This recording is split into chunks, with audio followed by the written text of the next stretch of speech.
Oh, what a pass! Driving off that baseline, Maceo Teague. Welcome to SicEm365 Radio. Up-tempo for Baylor. Ebner straight ahead. Johnson lassoed him from behind, but instead he pushes across for the Bears touchdown. SicEm365 Radio is presented by IdealMRI.com. High-quality MRIs for $497 or less. IdealMRI.com. Your health is important, so is your budget. Up top here is Heidel. Oh, the catch and the finish. Nice rim run on the baseline for big Mark Vidal. The 3 o'clock hour is sponsored by Waco Custom Marketplace. Meats, sweets, Texas treats, and a cut above the rest. 425 Lake Air Drive, Waco. Williams in motion. Play action for Daniels. Backside pressure. Down he goes back at the 39. The Bears got there. Have you downloaded the SicEm365 Radio app? Do it today on the App Store and Google Play. ACO Teague, again the shot clock winding down. Weaving, off glass, he does it again. Now here's David Smoak and Craig Smoak. All right, here we go on this Monday afternoon, on this Monday, April the 19th, SicEm365 Radio. Craig Smoak, David Smoak in studio. Armstrong Sims, the genius, runs the mothership, and we have what we hope is an enjoyable lineup for you today. Earlier this morning, Armstrong met me here at the studio, as did the legendary Grant Teaff, and we had him on the first day we ever broadcast from this studio, and a lot has changed since that time. He was here today. We'll have that for you at 5 o'clock, and it is pretty much going to blow out the entire 5 o'clock hour. Hope you enjoy some of the memories, some of his thoughts and philosophy, and just who Grant Teaff is. And thanks to Lane, again, Pittman for bringing him by today to help us set up what we are going to start doing more of, which is in-studio television, one-on-one lengthy interviews right here in this amazing studio at SicEm365 Radio on 101 Elm and MLK. Also, the Mullet Brothers, Jackson Moffitt and Matthew Meyer, will join us here in about 15 minutes by Zoom, and they've been doing the tour of local media. That's coming up. Tanner Mordecai, SMU quarterback, former Midway star, at 4. And then Football Bob, who I had a chance to stand next to. Brian Etheridge, Craig was there at practice on Saturday. And standing next to Football Bob, Gary Comer, is something that everybody should do, because he looks at the game, the practice, whatever, as a coach and breaks it down like he's watching film. It was very, very enlightening. He'll join us today at 4:30. So, there's a couple of stories going on. First of all, Gonzaga, who Baylor hammered in the championship game. They got the number 1 recruit in the country, Chet Holmgren. Not a surprise, 7-footer, fantastic player, incredible player. Jalen Suggs, though, has turned pro. He said he's going to enter the NBA draft, but Gonzaga's having themselves a great run, despite the loss to Baylor just a couple of weeks ago. Yeah, they are. So, okay, Suggs is leaving for the NBA. Okay, yeah. Good. And, Gonzaga with the number 1 prospect in the country. Good for them. No surprise either way. Holmgren was expected to commit to them. And Suggs, I think all of us thought would eventually end up in the NBA. And then Freddie Gillespie, this was from, I believe, actually yesterday. He was signed to a second consecutive 10-day contract. Of course, we had that writer, Blake Murphy, who covers Toronto, on the show last week. He is signed again. He continues to put up really, really good numbers every single time he's out. Now, there were a couple of stories, and one of them hit very close to home. Former Mart football player, but former Houston linebacker Zamar Curvin, arrested, suspect in a double shooting in Mart, Texas. I spoke with 2 or 3 people that when there's something going on in Mart, I know who to call. And not saying that I have the inside track, but there's 2 people that know the pulse of what's going on there. This is just a bad story. It's unfortunate. Zamar Curvin was a state championship MVP player at Mart. When he left town, he was a good kid. So were the others involved, the 2 young men who were killed. He was a really good young man and good parents. The families have good background.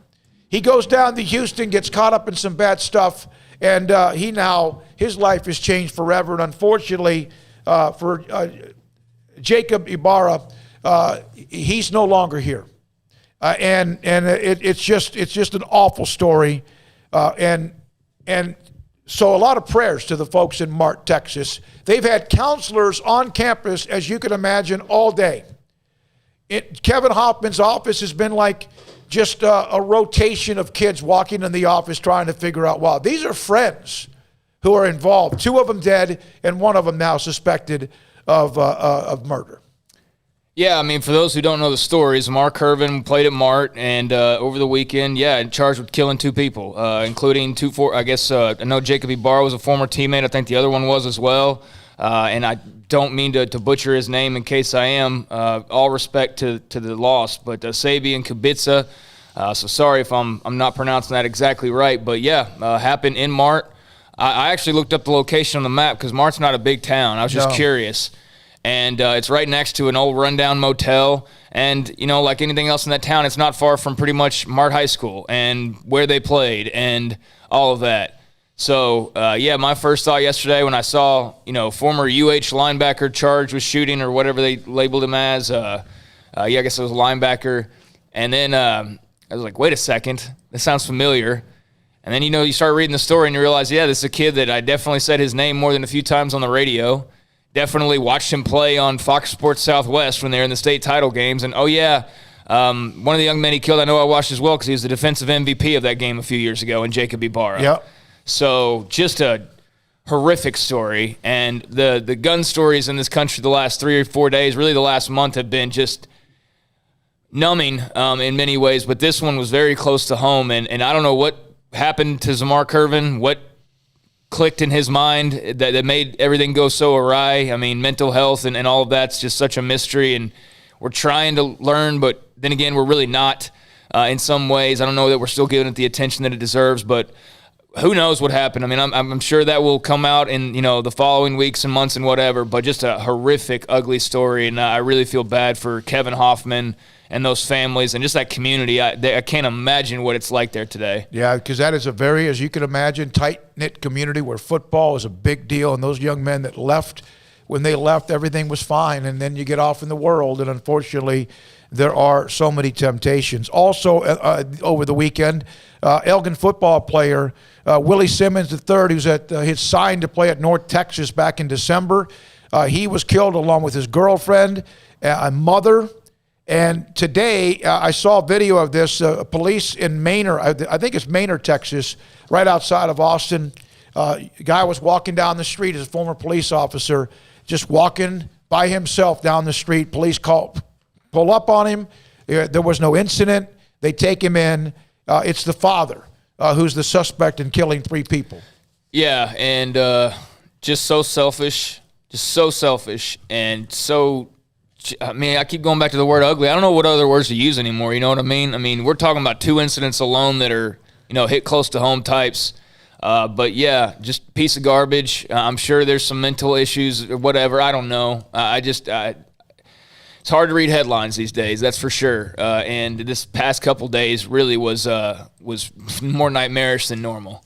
Now, over the weekend, the Baylor men's tennis team captured a share of the Big 12 regular season title. They went into Fort Worth and won. They share the title with Texas. They're about to host the Big 12 tournament. In fact, our good friend Scotty B, right off the top of the text line, just want to let everyone know the Big 12 tournament is $5 per day per person, but you can watch all the matches you want. So there's a note about this weekend at the Hurd Tennis Center and also, of course, in the indoor facility as well. Well, congrats on a Big 12 title. That's a pretty big deal. Yeah, I mean, it's even the if it's first one since 15, but 14th time overall. An interim head coach Michael Woodson, remember he took over when Coach Bowen left. Michael Woodson probably is going to have something, you would think. Mac Rose will join us tomorrow. Got a feeling that interim might come off at some particular point with the success they've had this year. I would think so. I mean, I don't know what else he's supposed to do. You go win the Big 12, share or not.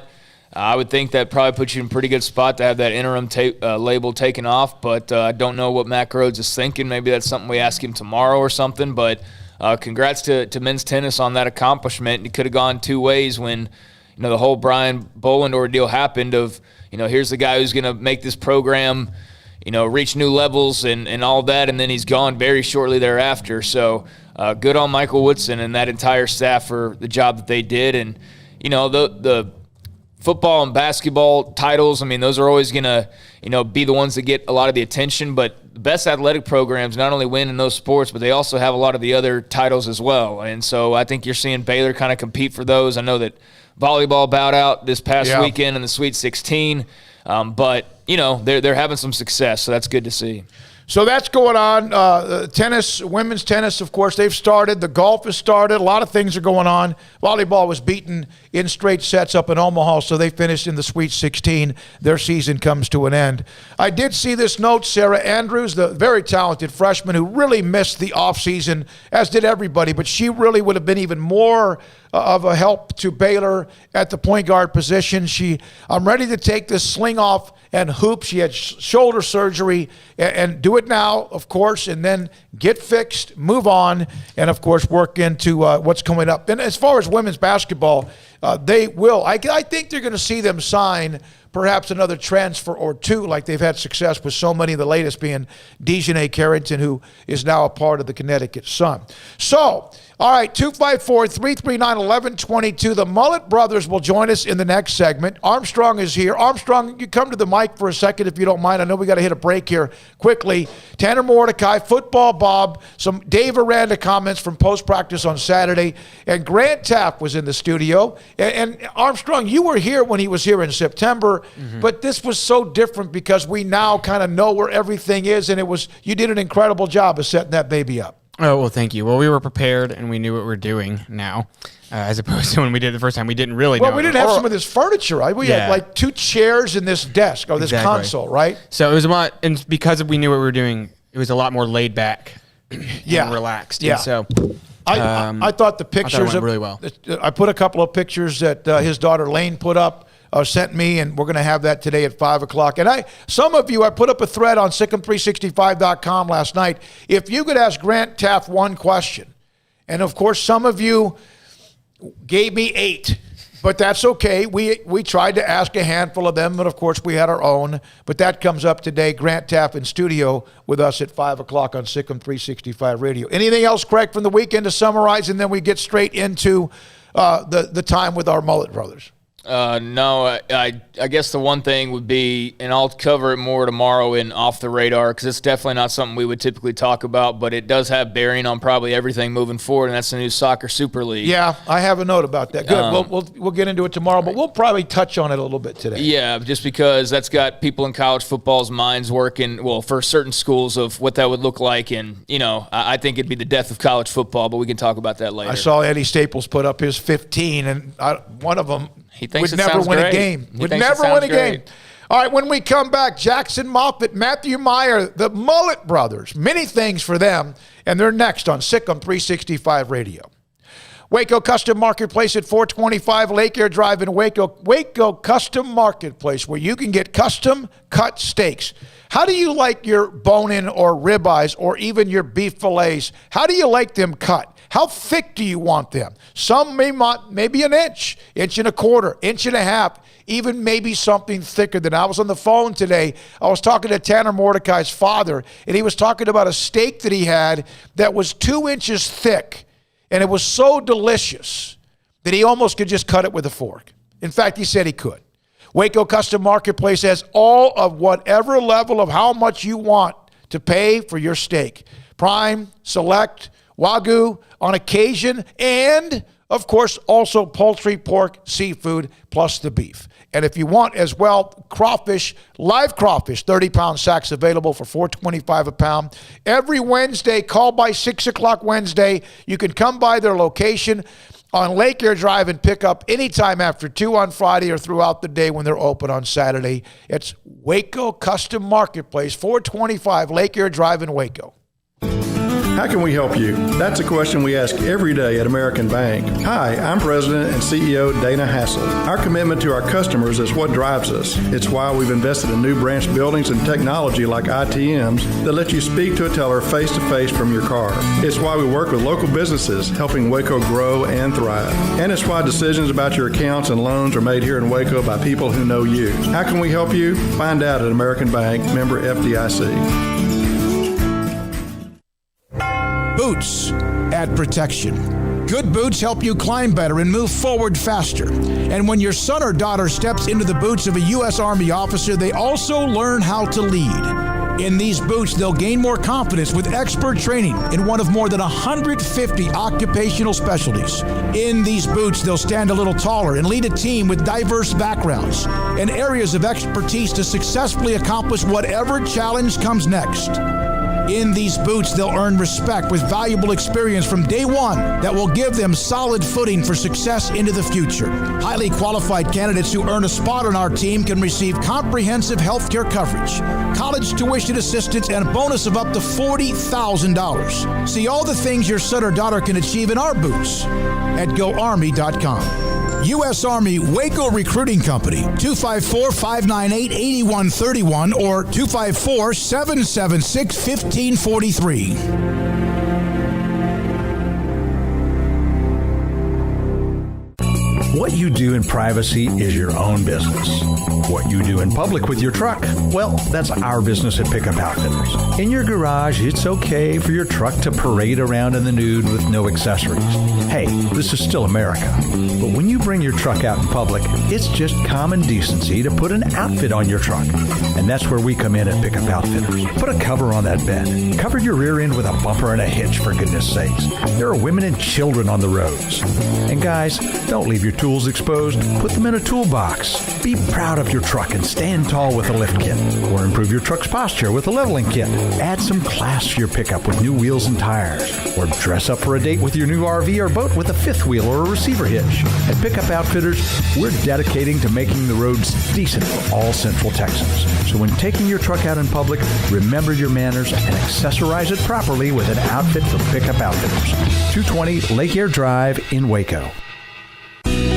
Let Camille Johnson Realtors guide you seamlessly through the process of buying your dream home or selling your current one. Commercial, farm and ranch, or residential, Camille Johnson Realtors can smoothly and successfully lead you through any transaction. With a team of 28 experienced agents who are excited about serving you, Camille Johnson Realtors services the entire greater Waco area. If you're in the market to buy or sell, contact Camille Johnson Realtors, 104 Midway Center in Woodway, or find them online at www.camillejohnson.com. Camille Johnson Realtors, elegant, charming, warm. Welcome home. Car has the trucks, man. They have the one for you. Crew cab, short or long bed, silver, black or blue. Texas size selection, great prices too. Richard Carr, he has the truck for you. Carr has the trucks, man. He has the truck you need. If you want the best truck, you want a GMC. Texas size selection, great prices too. Richard Carr, they have the truck for you. This is SicEm365 Radio. Text us at 254-339-1122. The SicEm365 Radio text line is sponsored by Riverbend Liquor and Wine, with the most extensive variety of craft beer in Waco. A hidden gem on Lakeshore Drive and 19th Street. All right, here we go. This 3 o'clock hour. Tanner Mordecai of SMU at 4. Football Bob at 4:30. Also, we'll hear from Dave Aranda momentarily. But we're now joined by a couple of rock stars, the Mullet Brothers, Jackson Moffitt and Matthew Meyer. Join Craig Smoak and David Smoak on SicEm365 Radio. It has been a tour, a media tour, like a rock band getting ready for a concert series. Jackson and Matthew, thanks for your time. We appreciate it. Can both of you try to put into words just what today has been like, much less the parade or the national championship? Well, we've had a bunch of interviews set up from 12 o'clock, and we've just been going like crazy. We've had like 5-minute breaks in between, and it's been fun, though. I'm enjoying it. Yeah, it's been a blast. I mean, we love having a good time and just getting to talk about just the season and our haircuts. It's been fun. Thanks for having us on. Yeah, glad for you both to be on with us. We appreciate your time as well. Now, Jackson, is it true that it was your girlfriend that started this trend, or is that false news or fake news? No, it was 100% her idea. I couldn't believe it whenever she said, hey, you should get a mullet. But it worked out pretty well, and I got to give her some credit because the vision that she had came true for sure. Matthew, so you see Jackson And I know you guys had been, I mean, first of all, there was the pause, which is 3 weeks long.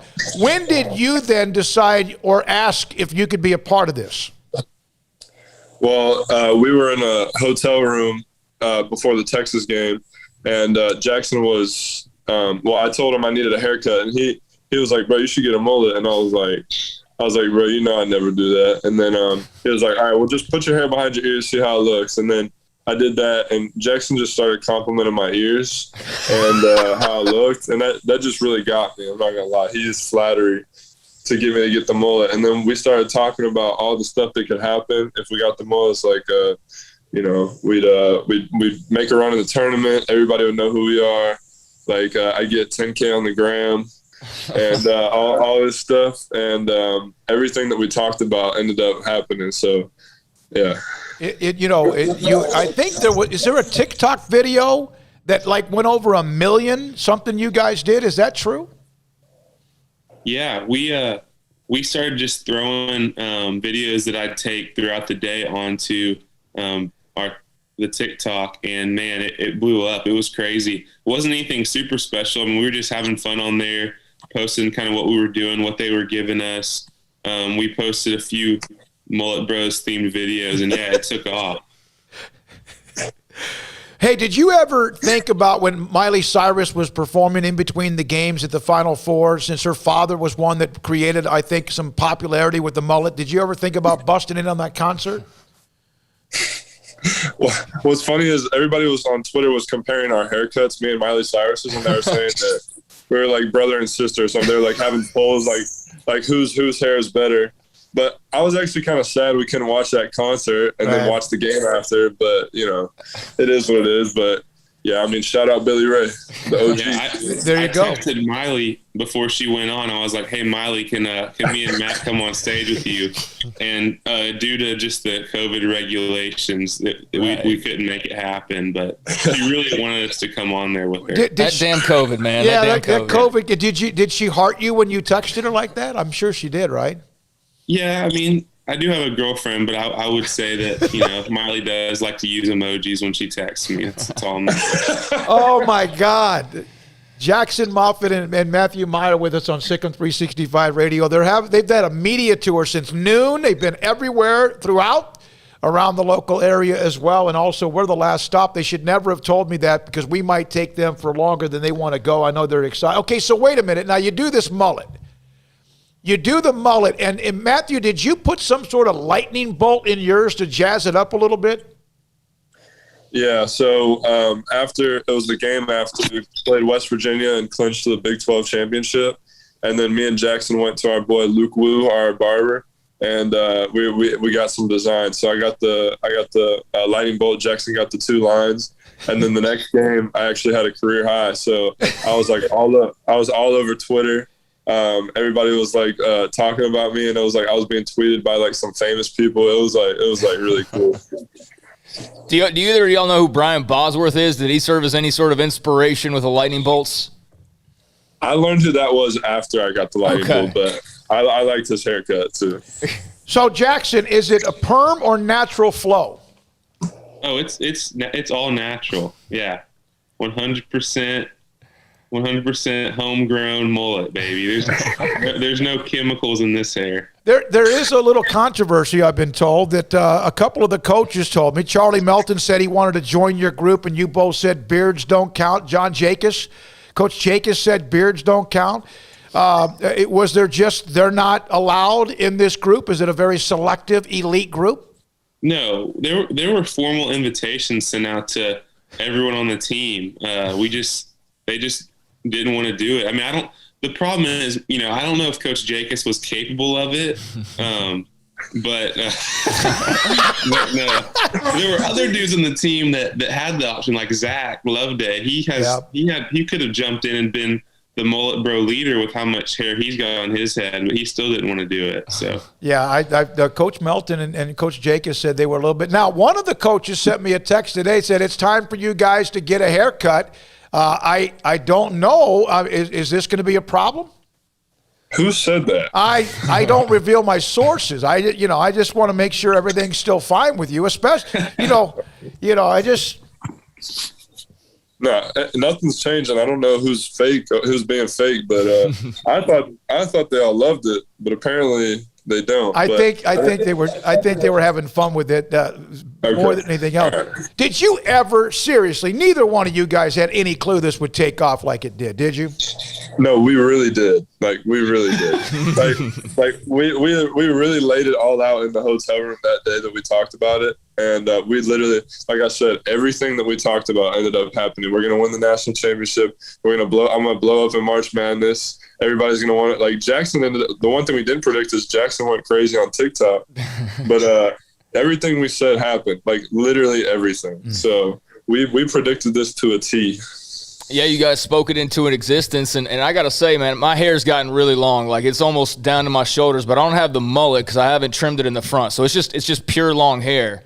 But you're all party. Yeah, all party everywhere. But I have had trouble, man. The longer hair is harder to keep up with. You guys have some shampoo. What do you got? You condition? Kind of how do y'all work the hair? Like Jackson said, it's all natural, baby. Okay. Bad luck to wash it. I mean, we just let it ride. Just let it ride. Okay. Just let it ride. Now, was there peer pressure from any other teammates to cut it? You said you sent out invitations, but was there ever a time where there were any teammates that wanted you to cut it? No. They all loved it. They thought it was awesome. But we put a lot of peer pressure on our teammates to get one. Right. Mark Patterson especially. We tried so hard to get him on, but he just wanted to wear his little headband, but nobody really wanted us to cut it. They all thought it was funny. But see, Patterson started getting a lot of attention for what he was doing, right? He was taking shots, getting rebounds. Jackson and you guys had your own thing. He had his headband. And isn't that what was so unique about this team is everybody, as close as you were, you guys also had so many different personalities that meshed together? Yeah, for sure. I think that's what added to just the team. There was a lot of different aspects off the court and on the court. I mean, we could play so many different brands of basketball. The versatility of the team was just crazy when you think about Mark being at the 4 versus Matt being at the 4, putting Mark at the 5 with Matt at the 4, all the different combinations of guards we could have in there. Just it had to have been one of the most versatile college basketball teams ever. No question about it. Matthew, you're practicing your shot. You last week made the decision to at least put your toes in the water in the NBA draft. I know you've mentioned that throughout the day with your tour today. What was the decision behind that? And in the end, is it just to kind of just see what might happen? Well, I've gotten a lot of good feedback, so I think it was. I definitely had to at least test it, but I think it's not just to test out the waters. It's really I think there's a good chance that I might leave, but we'll see. I mean, there's a long process in between now and the decision, but there'll be a lot of workouts. But I said earlier, it's probably 70-30. I'm coming back, so leaning more towards coming back. Hey, Matthew, when did that become a realistic option for you? I mean, you started to get more and more attention as the season drew on, so it's not really a surprise with your size and your skill set that NBA teams would be interested. But when did that really become realistic for you, that it could be an option right now? That it was an option right now? It was honestly before the tournament. I started to hear stuff about me being drafted, but then I'd say after the Wisconsin game, I started to hear more of it, and then through the course of the tournament, just probably stayed the same after that. All right. But, I'm sorry. No, go to finish that up. I'm sorry. I was going to say I'd say where I first started hearing it was after the Oklahoma game at home. I didn't think it was realistic. I was I'm not playing enough minutes. I haven't done it enough times, but I started to hear some buzz after the Oklahoma game, and then after the Oklahoma State game, the one that I had the career high, then I started to hear more of it. And then when the tournament started, I started to hear a lot. So, Jackson, okay, now you have the mullet. Is there any discussion about the mohawk, rat tail, mutton chop, anything else that kind of can be changed or added, or are those options just like what Matthew's dealing with?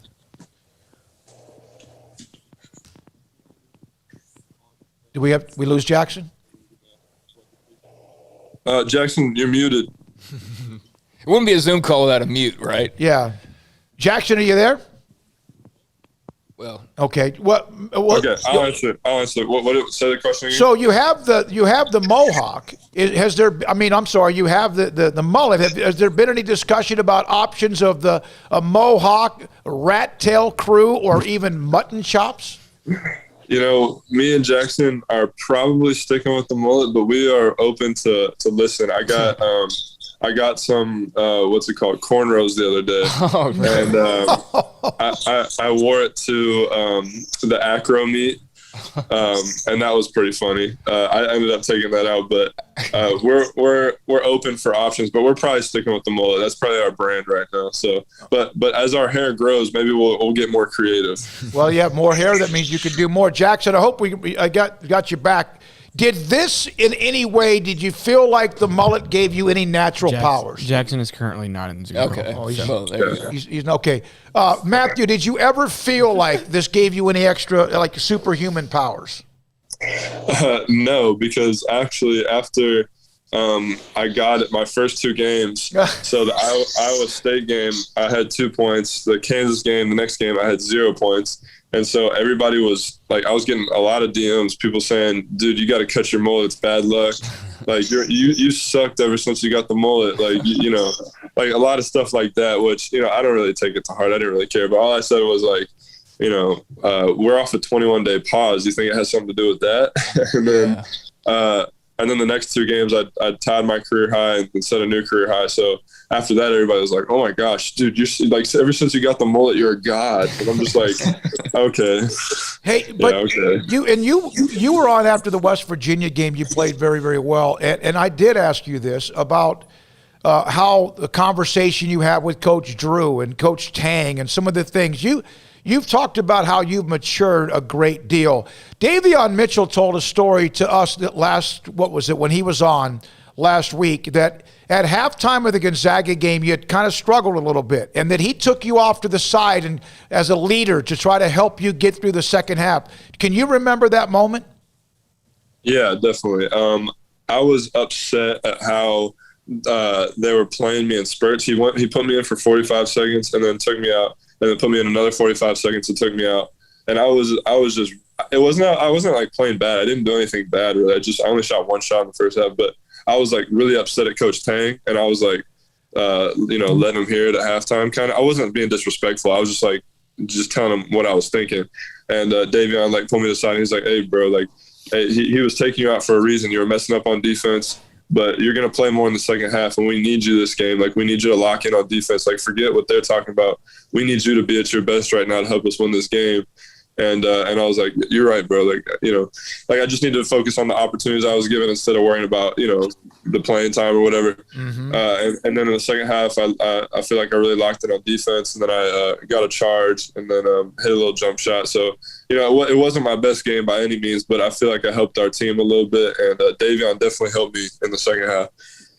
What is it like even now, 2 weeks later, 2 weeks ago tonight? It seems like it's just yesterday, but 2 weeks ago, Jackson, tonight, you guys cut down the nets and won a national championship. Are you still kind of on cloud 9? Can you hear me? Welcome back, Jackson. Oh, I'm here. Sweet. Hold on. Yeah, no, it's been awesome. You know, just going out on the town and experiencing everybody's joy from us winning the championship has been awesome. The parade, you know, it's been really cool, but I'm getting to the point where I'm about to start, you know, locking in, working hard again, preparing for the draft. So still definitely exciting, but, you know, it's not quite the same as it was a week ago, but we're still really excited.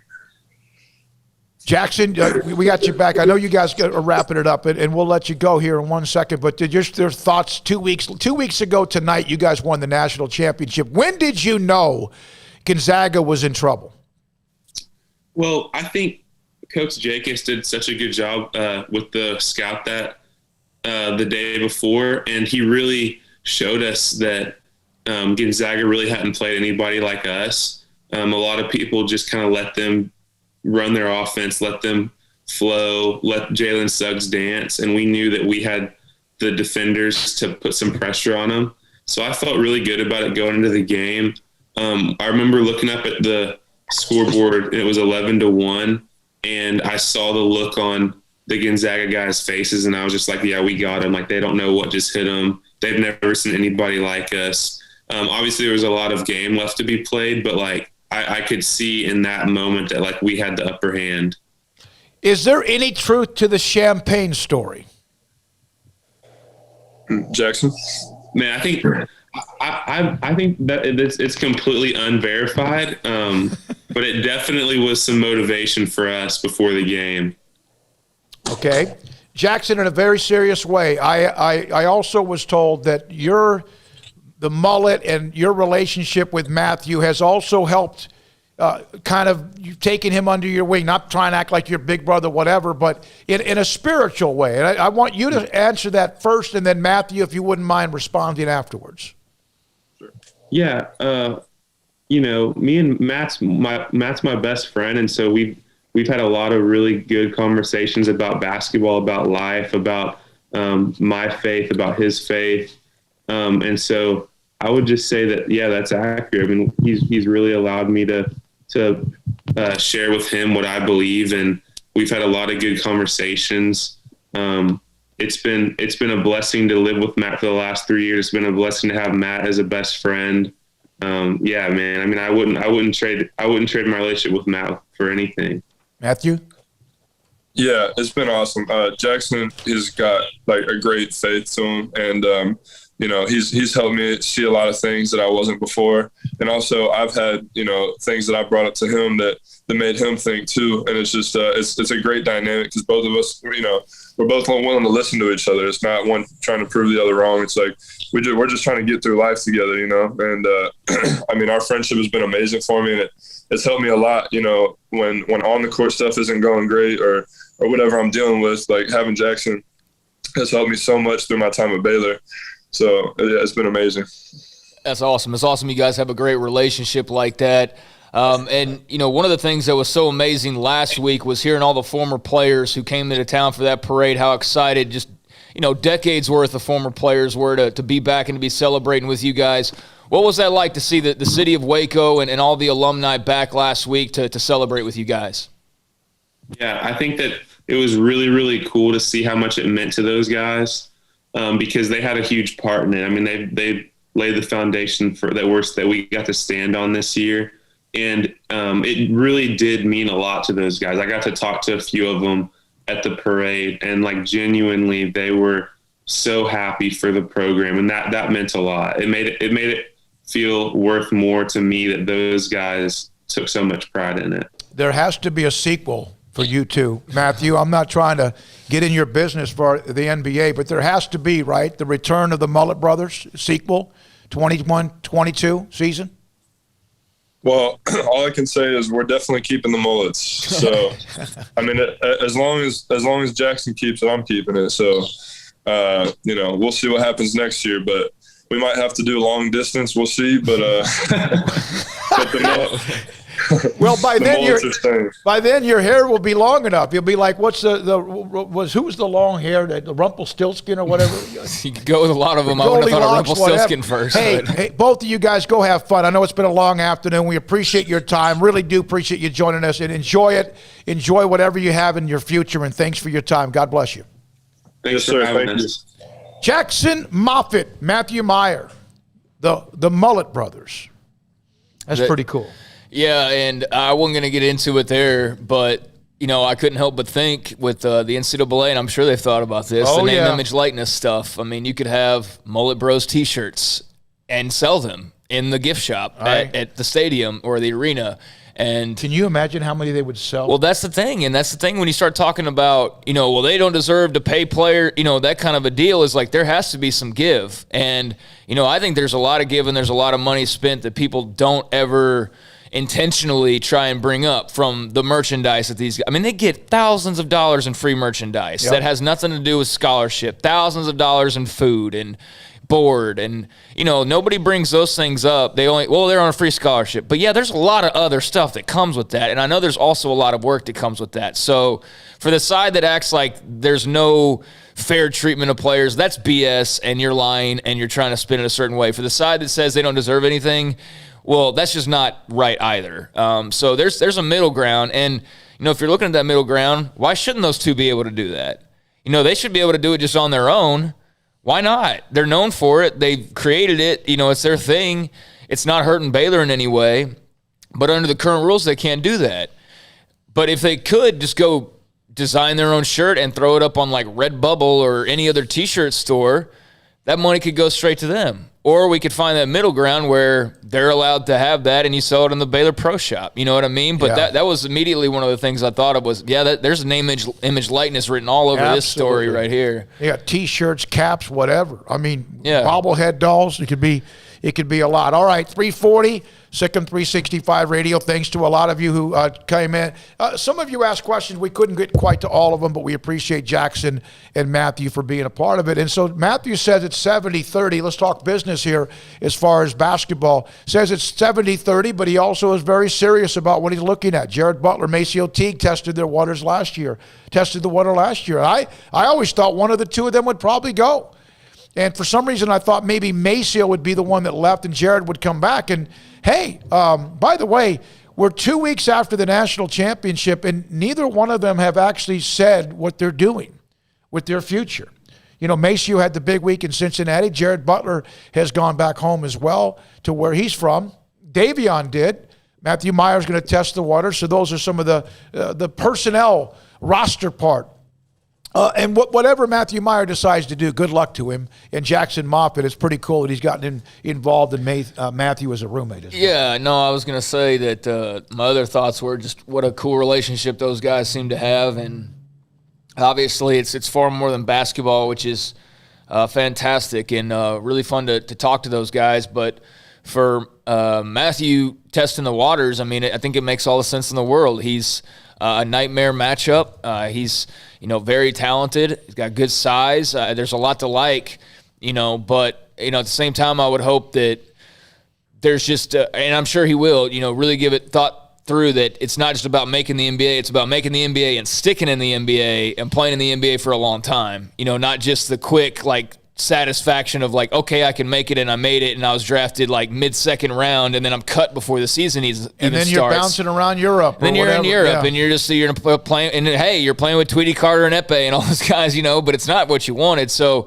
the NBA draft, it's a very kind of a delicate thing, the lottery, if you're a lottery guy, no doubt you go. There's no doubt you go. But if you're outside of that or not a guaranteed first rounder, then I think you really have to be smart. And I don't know what he would be ranked as of right now. I know he wouldn't be a lottery pick right now, but would he be a first rounder? I don't know. Would he be a early second rounder? I don't know.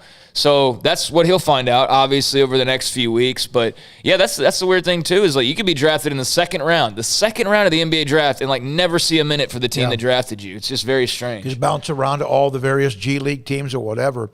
All right, so that's the Mullet Brothers. We appreciate them. I'm sure they're pretty much done with Zoom for a little bit because they've been on since 12 o'clock today with all the various local media. When we come back, Dave Aranda, following Baylor football practice on Saturday, I had a chance to be there. Craig was there. Football Bob, Gary Comer. He'll join us at 4:30. What he saw, Brian Etheridge was there just constantly telling people on the site what was going on, who was where, and then, of course, various threads afterwards from Craig and Football Bob and Brian and much more. And, of course, the spring game coming up on Saturday, and we'll be all over that as well. So Dave Aranda on 2 or 3 notes that he mentioned after practice. We'll have Tanner Mordecai of SMU, the former Midway quarterback, at 4, then Football Bob, 4:30, and Grant Teaff in studio for the 5 o'clock hour, SicEm365 Radio.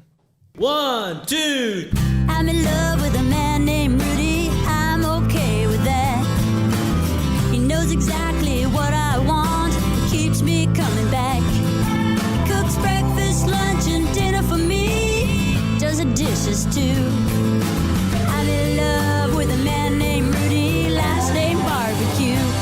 It sure is easy to fall in love with Rudy's tasty oak smoked barbecue. Next in line. Riverbend Liquor and Wine has their easy-to-access drive-thru open and convenient and clean in-store location on the corner of Lakeshore Drive and North 19th Street in Waco. Riverbend Liquor has the best and most extensive variety of craft beer selections in Waco, and Balcones whiskey, including single malt, pot still, baby blue, rye, brimstone, and the all-new lineage in stock. Riverbend Liquor and Wine, family-owned and operated, and a hidden gem in Waco on Lakeshore Drive and 19th Street. And find out more on Facebook and Instagram. At Ideal MRI, we feel blessed to be a part of the Waco community. We're a small family business right here in Central Texas, and our goal is to bring down the cost of healthcare while maintaining high quality. At times like this, the cost of healthcare has never been more important, and unfortunately, significant illnesses and injuries still occur. That's why Ideal MRI is open and here to serve you through the difficult time. We offer premium MRIs just like a hospital with state-of-the-art technology and specialists, but you'll pay less.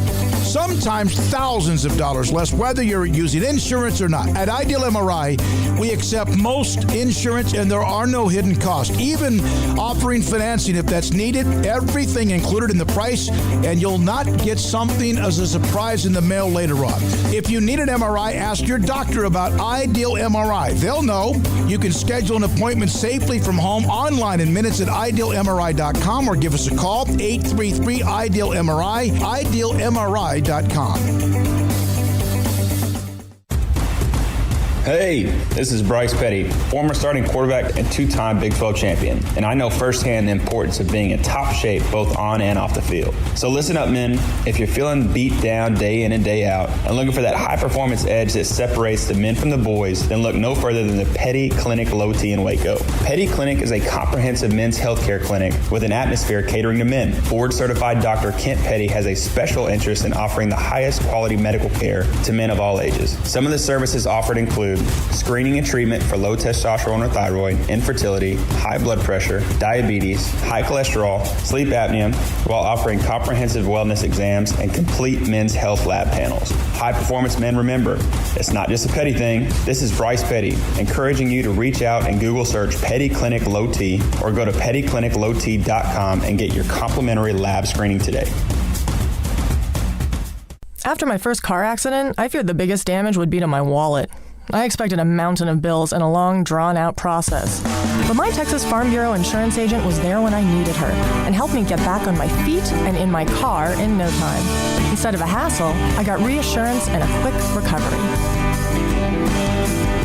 Stop by and see our agents at one of our 3 McLennan County locations. Coverage and discounts are subject to qualifications and policy terms and may vary by situation. Welcome back to SicEm365 Radio. Have you downloaded the SicEm365 Radio app? Do it today on the App Store and Google Play. David Kay, Baylor Athletic Communications. He's the AD of Athletic Communications and also handles men's basketball and I think it's women's golf.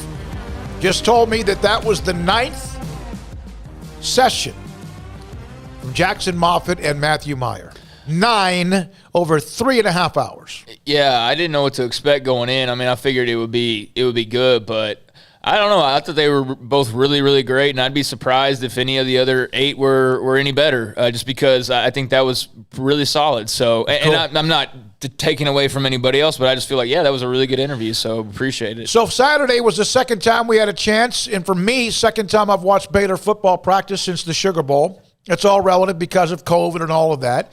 Dave Aranda met with the media both a week ago and then also on Saturday, and then the spring game coming up, of course, this weekend. And we'll see even more. A little crowd. We saw some of the parents. I saw Keith Tejada, Raleigh's father. He was there. Had a chance to speak with him the day before. Myers, John Mayers, the kicker, among others. There's other families, and I think I saw Monique Atkinson and Keith are going to come down into town. First time she's been able to travel. She's feeling better for the game Saturday to see their son Jared, the wide receiver. So I will say there was a lot better of a crowd. The weather wasn't as good, though. The weather was kind of annoying. It was never warm, really, except for about a 30-second span when you could see everybody just go, like a little when the sun came out. Yeah.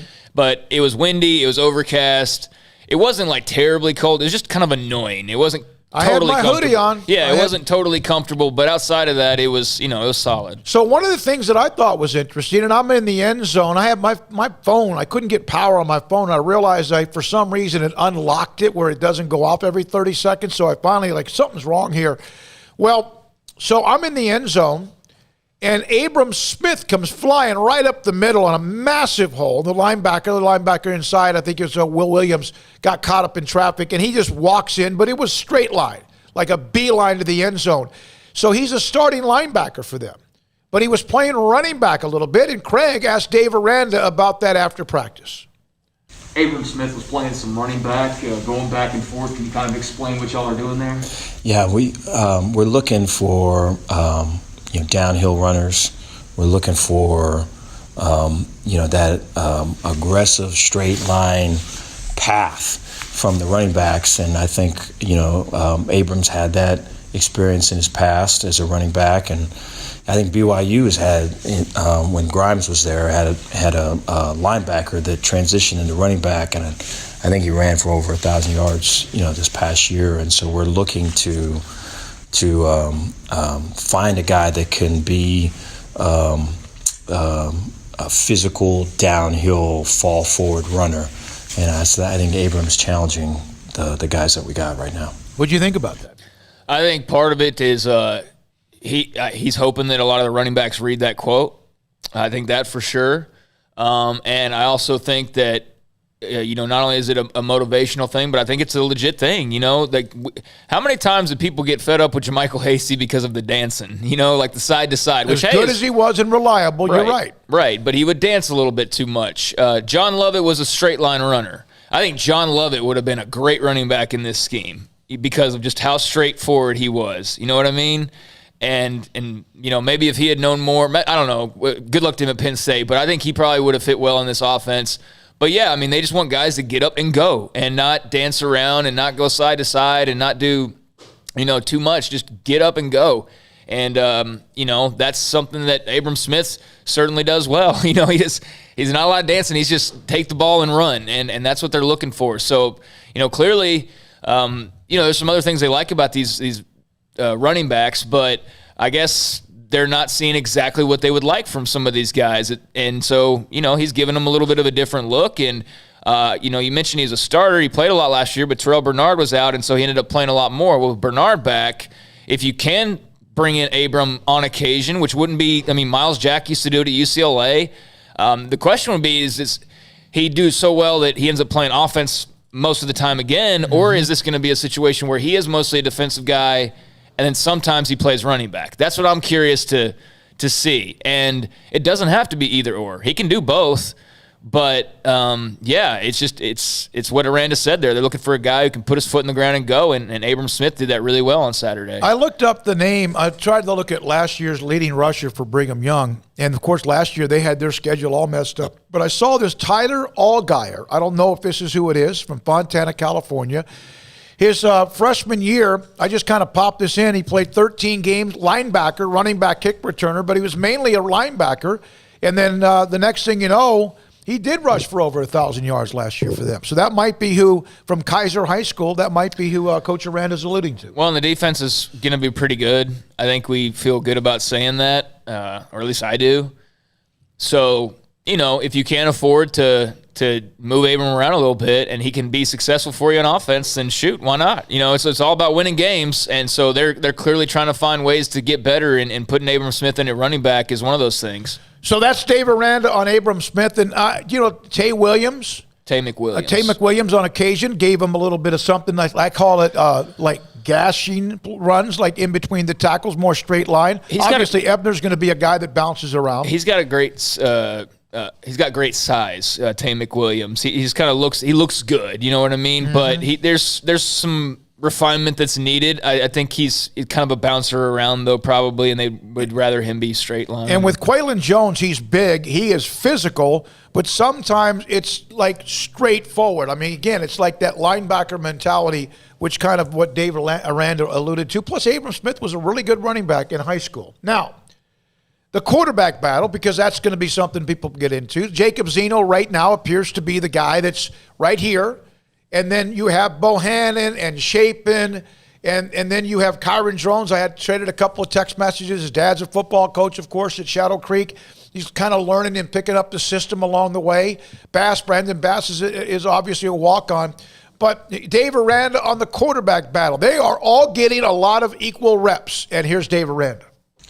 I think it's good. I think that position in particular has really pushed each other, and I think guys are celebrating with each other. I know, Ebner talked about that a couple of weeks ago. That continues to happen.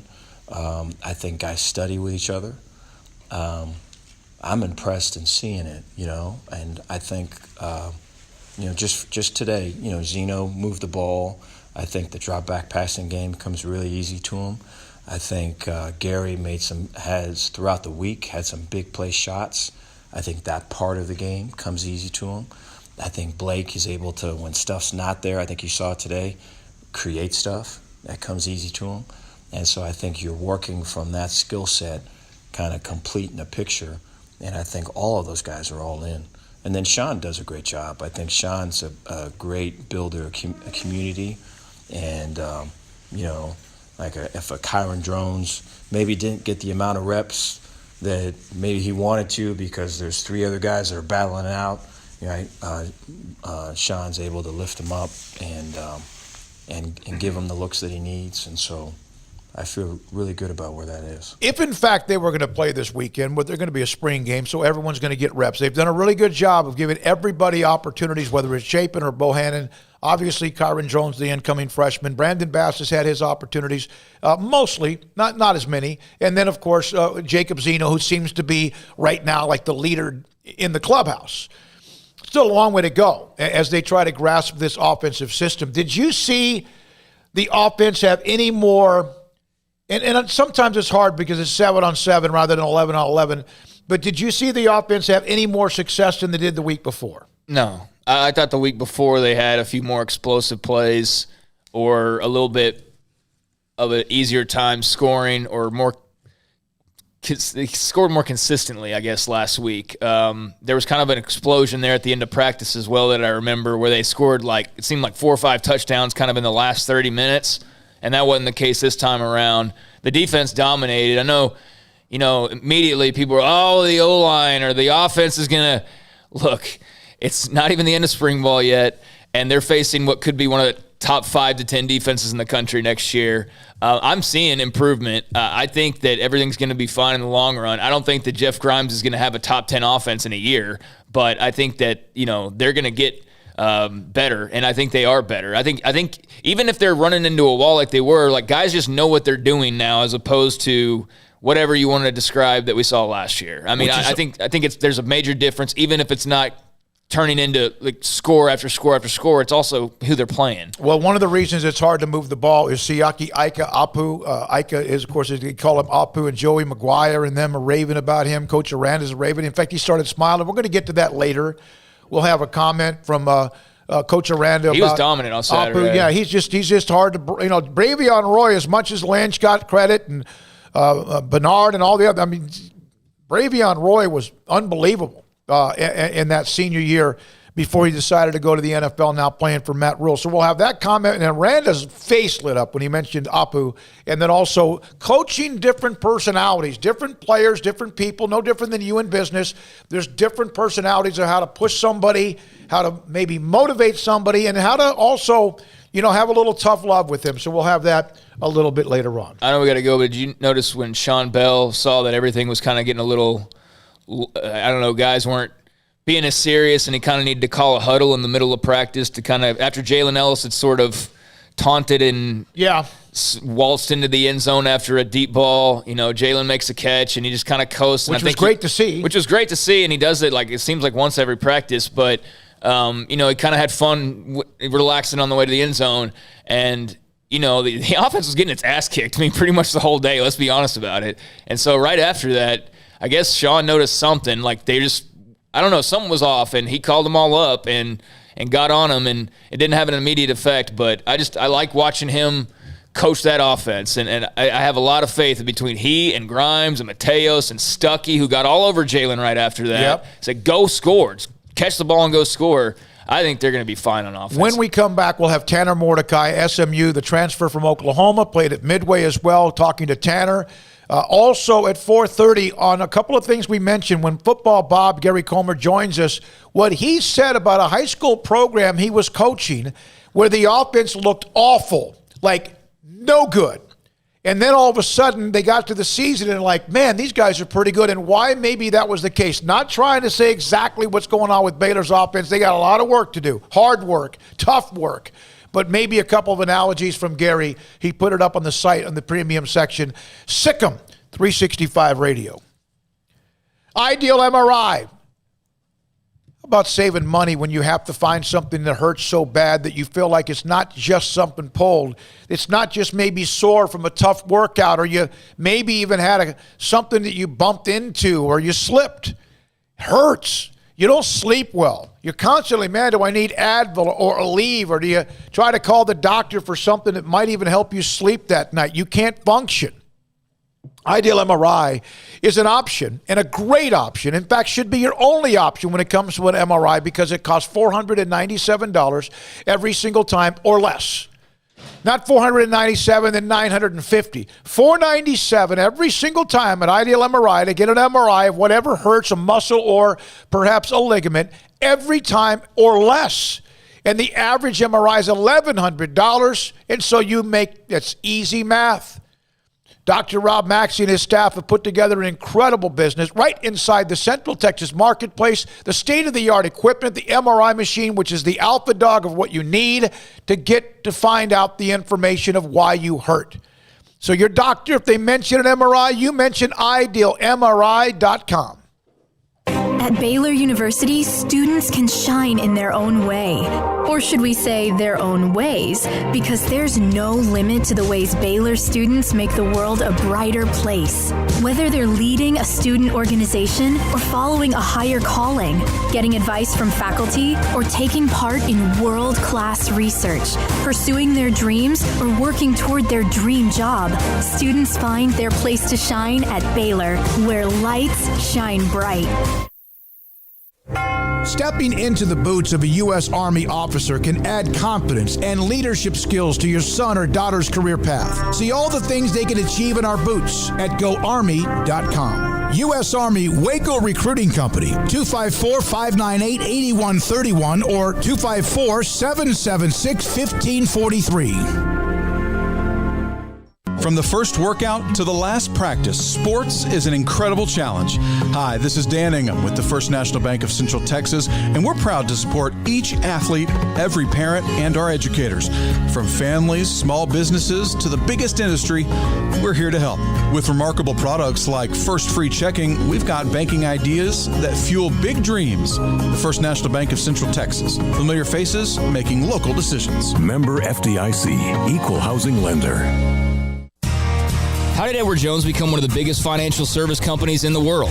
By not acting that way. Financial strategies, one-on-one advice, it's a big difference. And that's why Brad Wilson, your Edward Jones financial advisor, makes sense of investing. Experience the difference for yourself. Brad Wilson, 250 Sharon Drive in Woodway, 254-776-4337. Edward Jones, member SIPC.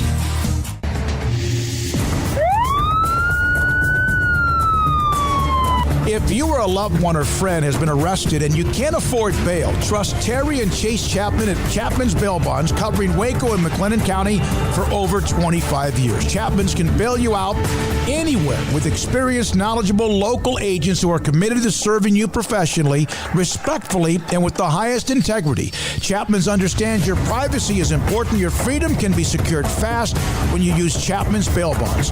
Open 24 hours a day. Payment arrangements available. Call Chapman's Bail Bonds. When you need help, 254-754-1603. When you ring, we'll spring. With so many companies and policies out there, it gets so confusing shopping for insurance, and I never know if I'm getting the policy that's right for me. Luckily, I met the team at the Niche Group Insurance Agency. With the Niche Group, you can go to one company and get access to coverage options from many insurance carriers, and you get to speak to a real person about your specific coverage needs. With the Niche Group, I know I'm getting the right coverage at the right price. If you need insurance, talk to the experts at the Niche Group at 1-800-258-8302. Southwest Sports Medicine and Orthopedics, the team physician of Baylor Athletics. Our doctors specialize in the diagnosis and treatment of any and all sports-related injuries. Celebrating over a decade of service in Central Texas, our doctors are equipped to handle a wide range of issues, whether it's your foot or ankle, orthopedic spine care, your hand or wrist, knee and shoulder pain, or if you're in need of our arthritis or total joint clinic. Come see us at the new Baylor Scott and White Ted and Sue Getterman Sports and Orthopedic Center. Trusted doctors at Baylor Trust, Southwest Sports Medicine and Orthopedics. Our goal is to get you back in the game.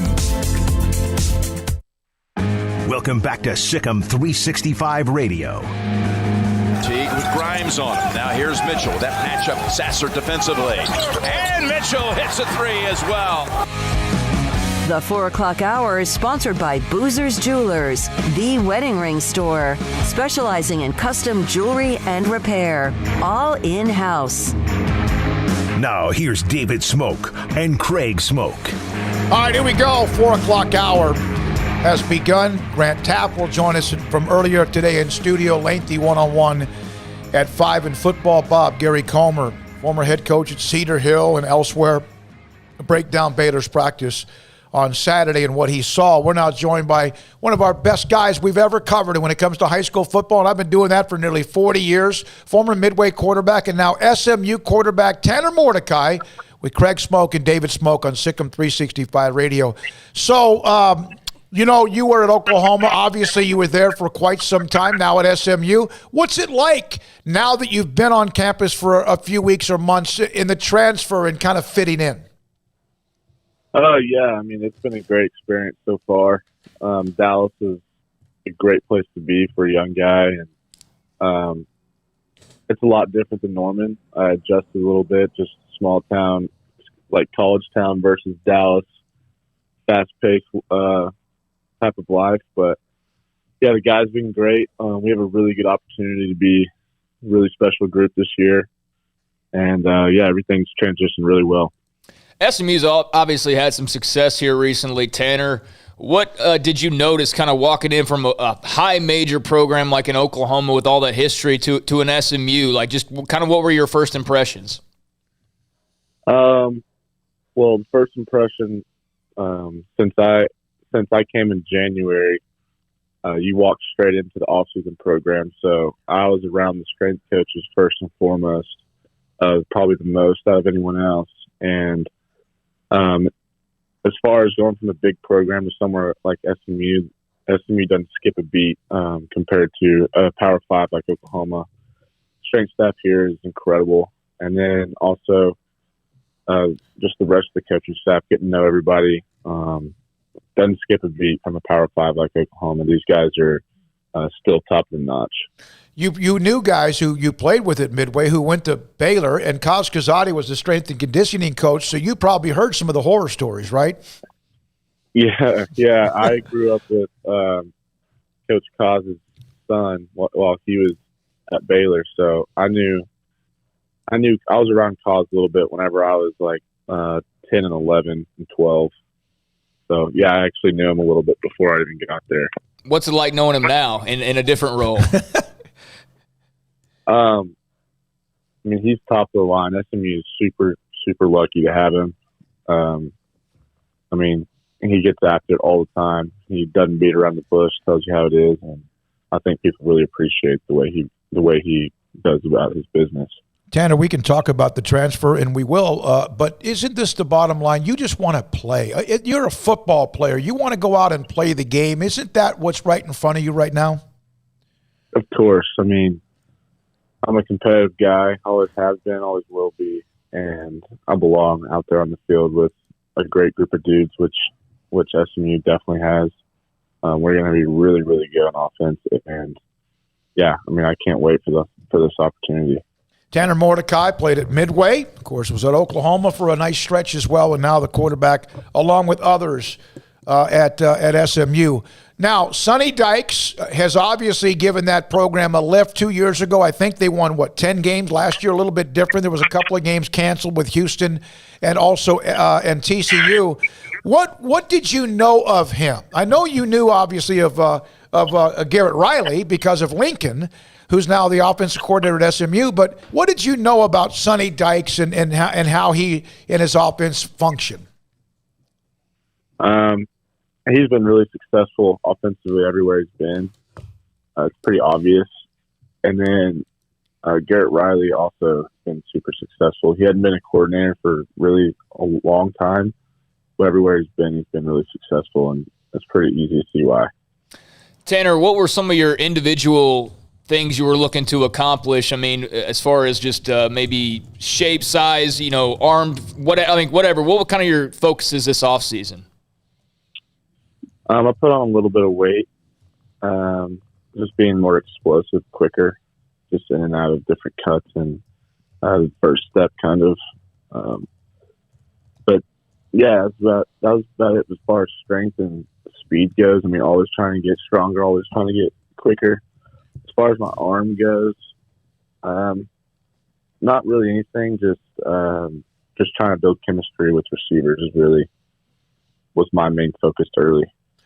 The thing about a transfer is obviously people look at it athletically. When you see college basketball, there's 2,000 players in the portal. A lot of them are making decisions, football as well.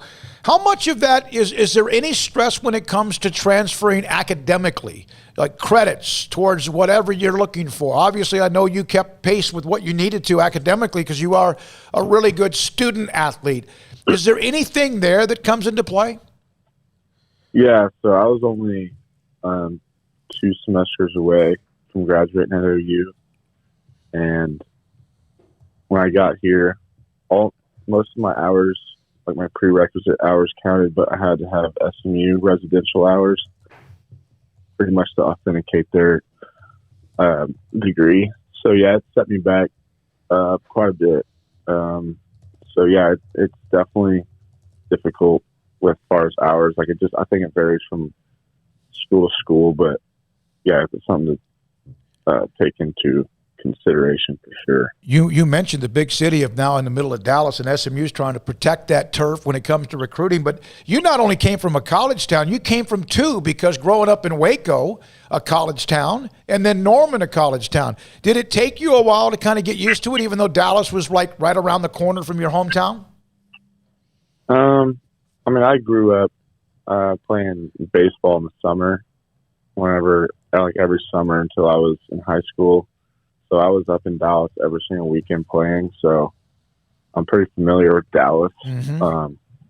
A lot more familiar with it than I am any other big city like Austin or Houston or anywhere else.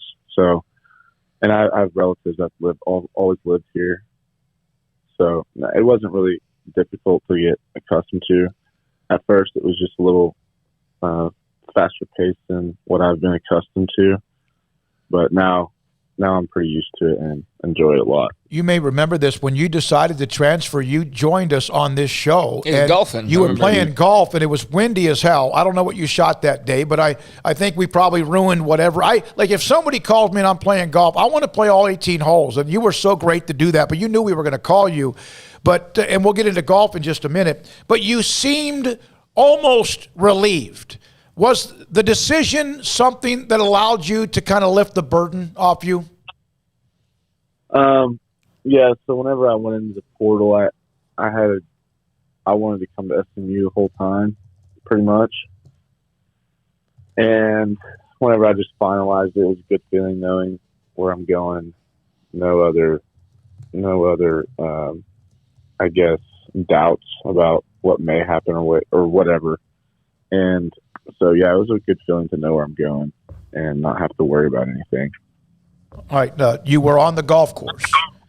Yeah. You probably don't have time to get the sticks out, so to speak, and go slap it around. And, of course, in Dallas, you have all sorts of options. I've been told that you have the ultimate of the golf itch, that you miss that, and you've kind of gotten that golf, I don't know what passion. Is that now more than fishing? Golf now better than fishing as far as your hobby? Yeah, I got into golf last quarantine, and whenever everyone sent us home and stuff, and yeah, I got hooked on it. I'm definitely more hooked on it than fishing right now, for sure. It's pretty addicting. Have you broken 80? I have not. I've shot an 80 several times. 80 on the dot. It sucks, but I'm going to get there one day. How many times did you shoot 80 by you maybe like a bogey on 18 or something worse, and that's going to drive you to get back on the course? Every time I shot 80, I was always bad on the front and good on the back. Okay. I mean, so I always finished good. Well, that's so, that's in football terms. You want to play both halves very well, but if you're going to have a tough first half, you want to bounce back with a big second half. So you can kind of put that in football analogy. Yes, for sure. How good are the Wagyu steaks that your father has cooked for you? Amazing. I mean, Wagyu is like the best slice you can get, and his cousin sells them, so he gets them at a little better price, I think. And yeah, they're amazing. Did you talk to Shane Buechele at all when you decided to transfer to SMU? No, I did not. I was not able to talk to him. Oh, okay. Because of okay. It was a pretty quick transition. Yeah. Like I was in high school on Sunday, and or Saturday. No, it was Sunday, and then committed to SMU on Tuesday or Monday. Yeah, I think it was a Monday. I think we had you on a Monday afternoon. So what's that transfer portal like? It almost was like opening up your social security number for every coach in America. What is that like? We hear so much about it. Is it in the end, it's obviously worked for you and others. Obviously Chandler Morris at TCU, that kind of got delayed a little bit, but he's been cleared now with them from Oklahoma. What's that actually like?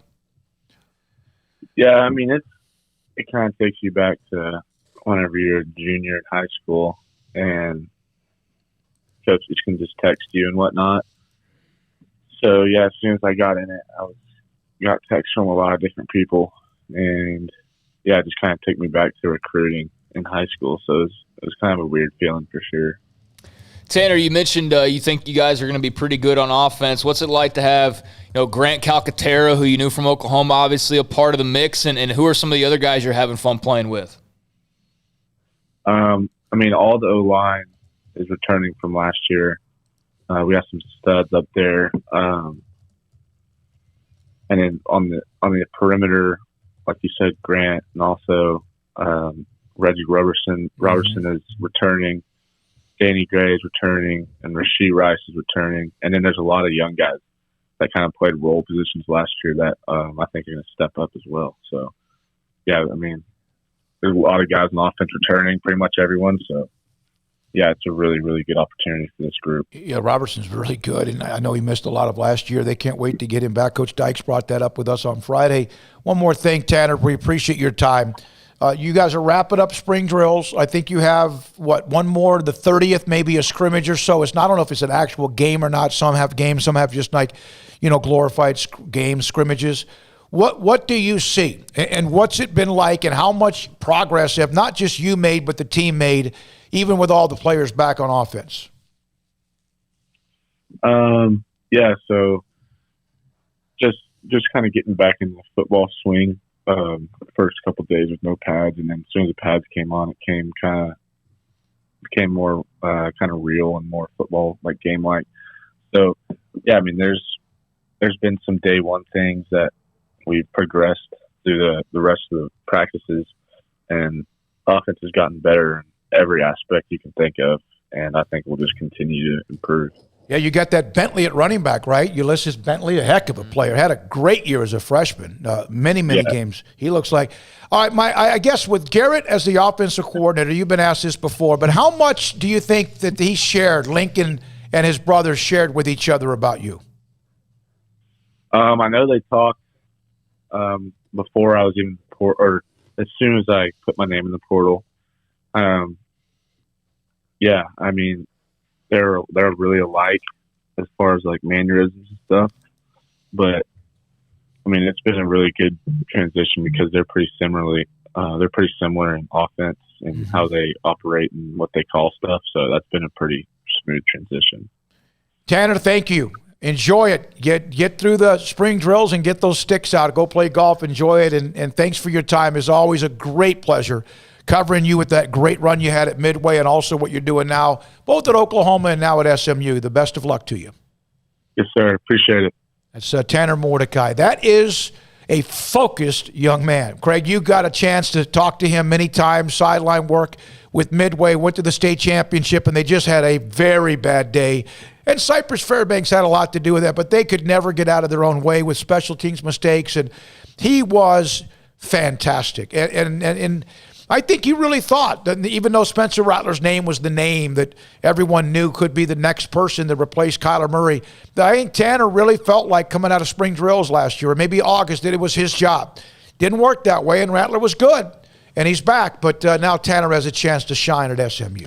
Yeah, I mean, you watch Spencer Rattler, you can see why Oklahoma, is excited about him. You can only play one quarterback, so I'm going to go with Lincoln Riley on, who he decides to trot out there as his starter. Doesn't mean that, Tanner's bad in any way. Obviously, he's still Oklahoma's going to have good quarterbacks on the roster, and they're going to have more than one, and they did. And so, eventually you got to look at the future possibilities, and you look at the fact that Rattler's younger than you, and unless he, goes pro in a record amount of time, you're going to just see your eligibility fade away. So I think he made the right move for him to see playing time, and I think he made a great choice in SMU because it's an offense that will be well suited to what he does. Obviously, strength and conditioning is going to be top notch with Kaz, and their defense needs to get a little bit better, but they're going to probably go win 9-10 games next year, and for the foreseeable future, quite frankly, because all they're going to do is just, once Tanner Mordecai uses his 3 years of eligibility, they'll go grab a transfer quarterback from Auburn or whatever, and they've kind of shown their formula. And they're going to be very aggressive in the transfer portal to grab a lot of, Power 5 guys that drop down and take advantage of that. And they're also just going to have a really well-coached team. So SMU is a good spot for a non-Power 5, and I think he'll do well there. Well, Derek Green's a young kid from Kansas, but the one that maybe pushes Tanner a little bit, it depends on when everything starts, Preston Stone. He's from Parish Episcopal in Dallas. He's a really good player.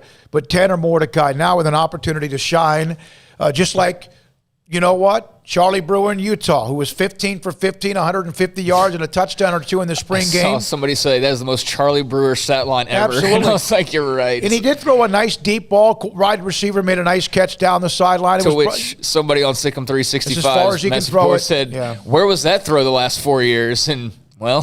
Football Bob was great with his answer if you had more than 2 seconds. But that pulls a scar back. I'm happy for Charlie. Wish him the absolute best of luck. I text him, and he feels comfortable. And I hope it works out for him. I hope he's fantastic, and I hope that whether it's Zeno or Bohannon or Drones or Chapin or Bass or whoever it is for Baylor, that they also take the offense to a level they need as well. Well, I wish him the best, but I'm glad he's not the Baylor quarterback anymore because they needed to make a change. And 4 years of Charlie Brewer was good, but that's 4 years. At some point somebody else has got to pull the trigger, and if he had stayed, then you'd feel good about knowing who the guy is, I guess, but it would be another year of can somebody else do better than what we're seeing? And it would also be a year where you've got a brand new offensive coordinator and all these new offensive coaches, and the guy pulling the trigger is going to be gone in a year. So I like that it's going to be somebody who will actually see this offense past this season for however Jeff Grimes, sticks around. But and you mean that because in case there's an offer for him? Well, if he were to have really good success and somebody came calling, that's always a possibility, but you have to take that into account. But outside of that, all these young quarterbacks should learn this offense this year and then, be able to run it for the next 2, 3, however many long years. But, if Charlie had stayed, then it would have been another year of a delay before this group behind him got the opportunity. So I think I'm glad for everybody involved that worked the way that it did. I do like what I see, and there was a togetherness in that quarterback room, no matter what people may think, that there may have been frustration. But I do like what I see when you see 14 Zeno or 15 Drones or 11 Bohannon and, of course, 12 is Chapin. And at 18, I think it is it 18 is Bass or what? Yeah, and 18 is Bass, and he probably threw more passes than anybody, I felt like, on Saturday. But you see that, these guys are pushing each other. And they'll have to make a decision. We'll see a little bit what happens spring game Saturday at McLean Stadium. One note in the NFL, a couple of notes in the NFL. Alex Smith. I'm so happy for this guy. I can't even explain it. He had that absolutely nearly deadly broken leg, and then the infections and the surgeries where it looked like his right leg looked like the Bionic Man. It was stripped of everything. It was so gross. He had a chance to help them make the playoffs last year. He was limited. He checked down most of the time, but he brought something to that team. He's retiring. Comeback player of the year. He's retiring. I always thought Dallas might make a run at him. Not sure if they ever did or not. But I'm just happy he was able to come back, play a little bit, get him to the playoffs. God bless him. Of course, Heineke eventually had to play in the postseason game that they lost. But I'm happy for Alex Smith to be able to – he seemed like a real classy guy. He does seem like a classy guy, and he's handled this whole ordeal with class. And I'm glad, too, that he got the opportunity that he did, kind of a farewell. He got to prove that he could do it, and he proved that he could come back from, the injury that most people wouldn't come back from. And not only do that, but be a starter and play and throw touchdowns and complete passes and get sacked. And he did it all. And so he doesn't have... Sometimes it's not just the injury you have to overcome. It's just much mental. Oh, yeah. You got to be tough. I mean, I saw that documentary. I'm not sure who could have done that. Sure. And so not taking anything away from Alex Smith, I will say, though, his little parting shots at Washington, I guess nobody else wanted him either. Or maybe they did, and maybe it just wasn't enough interest in him. But he kind of on his way out of town, for a team that gave him an opportunity when nobody else was giving him an opportunity. I mean, Washington could have cut ties with him 2 years ago, and nobody would have blinked an eye because, hey, this guy's never playing football again. But they not only didn't, they kept him around, and may not have been their first choice, but eventually he did get to be a starter in the NFL again because of Washington's opportunity. And then he just kind of, badmouthed him on the way out, which I thought was, I wasn't I don't know who got that quote, but I did read it, and you're right, he did kind of pop on him. I wonder if that's that competitive juice in somebody. And then you also... Washington had a reason to feel that way. And it says a lot about him that he forced himself into it because Haskins was a disaster. And that he did not say, screw you. He went out and gave him everything he had when he had the opportunity. I just wish it would have been more like, thanks for the opportunity than like they didn't really want me. Not sure there was a big full-page ad like he probably had in Kansas City when he left. I just thought that was really sour grapes. And instead, it should have been like, hey, I'm glad that this worked for both of us in the long run and we got to make something special happen. But instead, it was like, they didn't really want me and blah, blah, blah. So besides that, though, I mean, that's just a small minor thing. Good for Alex Smith, and good for him that he's going to be retiring. And who knows the way it is in quarterbackville when it comes to veterans sitting on, like Josh McCown's come back 2 or 3 different times. He's 40-plus years old. When we come back, Football Bob, Gary Comer, I stood next to him during the practice up in the concourse. Brian Etheridge was there. Craig was there, among others. And just listened to him as they ran one play after another, whether it was 11 on 11 in live drills or 7 on 7. And just the way he looks at practice, the way most coaches would, compared to what I'm looking at, which half the time I don't know if I know what I'm looking at. He's next. Football Bob, Gary Comer on SicEm365 Radio. Grant Teaff will join us a 1 hour, 101, starting at 5 o'clock today on SicEm365 Radio. PettyClinicLowT.com. PettyClinicLowT.com can help you become the high-performance man that you want to be, how you want to feel. In many ways, there's a lot of symptoms that happen when your testosterone level starts to get lower than what is the average or what it needs to be, depending on your age, whether you're 37 or you're maybe 70 or 45 or whatever in between. Low testosterone can lead to issues with your sleep. It can lead to issues with focus, your energy. You could be lethargic. And you could also have problems when it comes to possibly your sex drive. Even ED happens. It's father time, right? So if your testosterone level starts to drop, things that you like, that you need, that you used to feel better with, they start to struggle as well. It's inside your body. You can't do anything about it. Well, you can. Dr. Kent Petty at PettyClinicLowT.com can help you set up lab work. He will set it up, in fact, for you. You contact them, PettyClinicLowT.com. He will contact the lab that they use, get you set up to go in, hand them the sheet that they want. That's what he needs. He needs certain levels, blood lab work. Get the lab work. He will then contact you. The staff will contact you to come in for a consultation. Your testosterone level, if it's a little bit low or quite a bit low, come in and he can put you in a program to help you become the high-performance man that you want to be. PettyClinicLowT.com.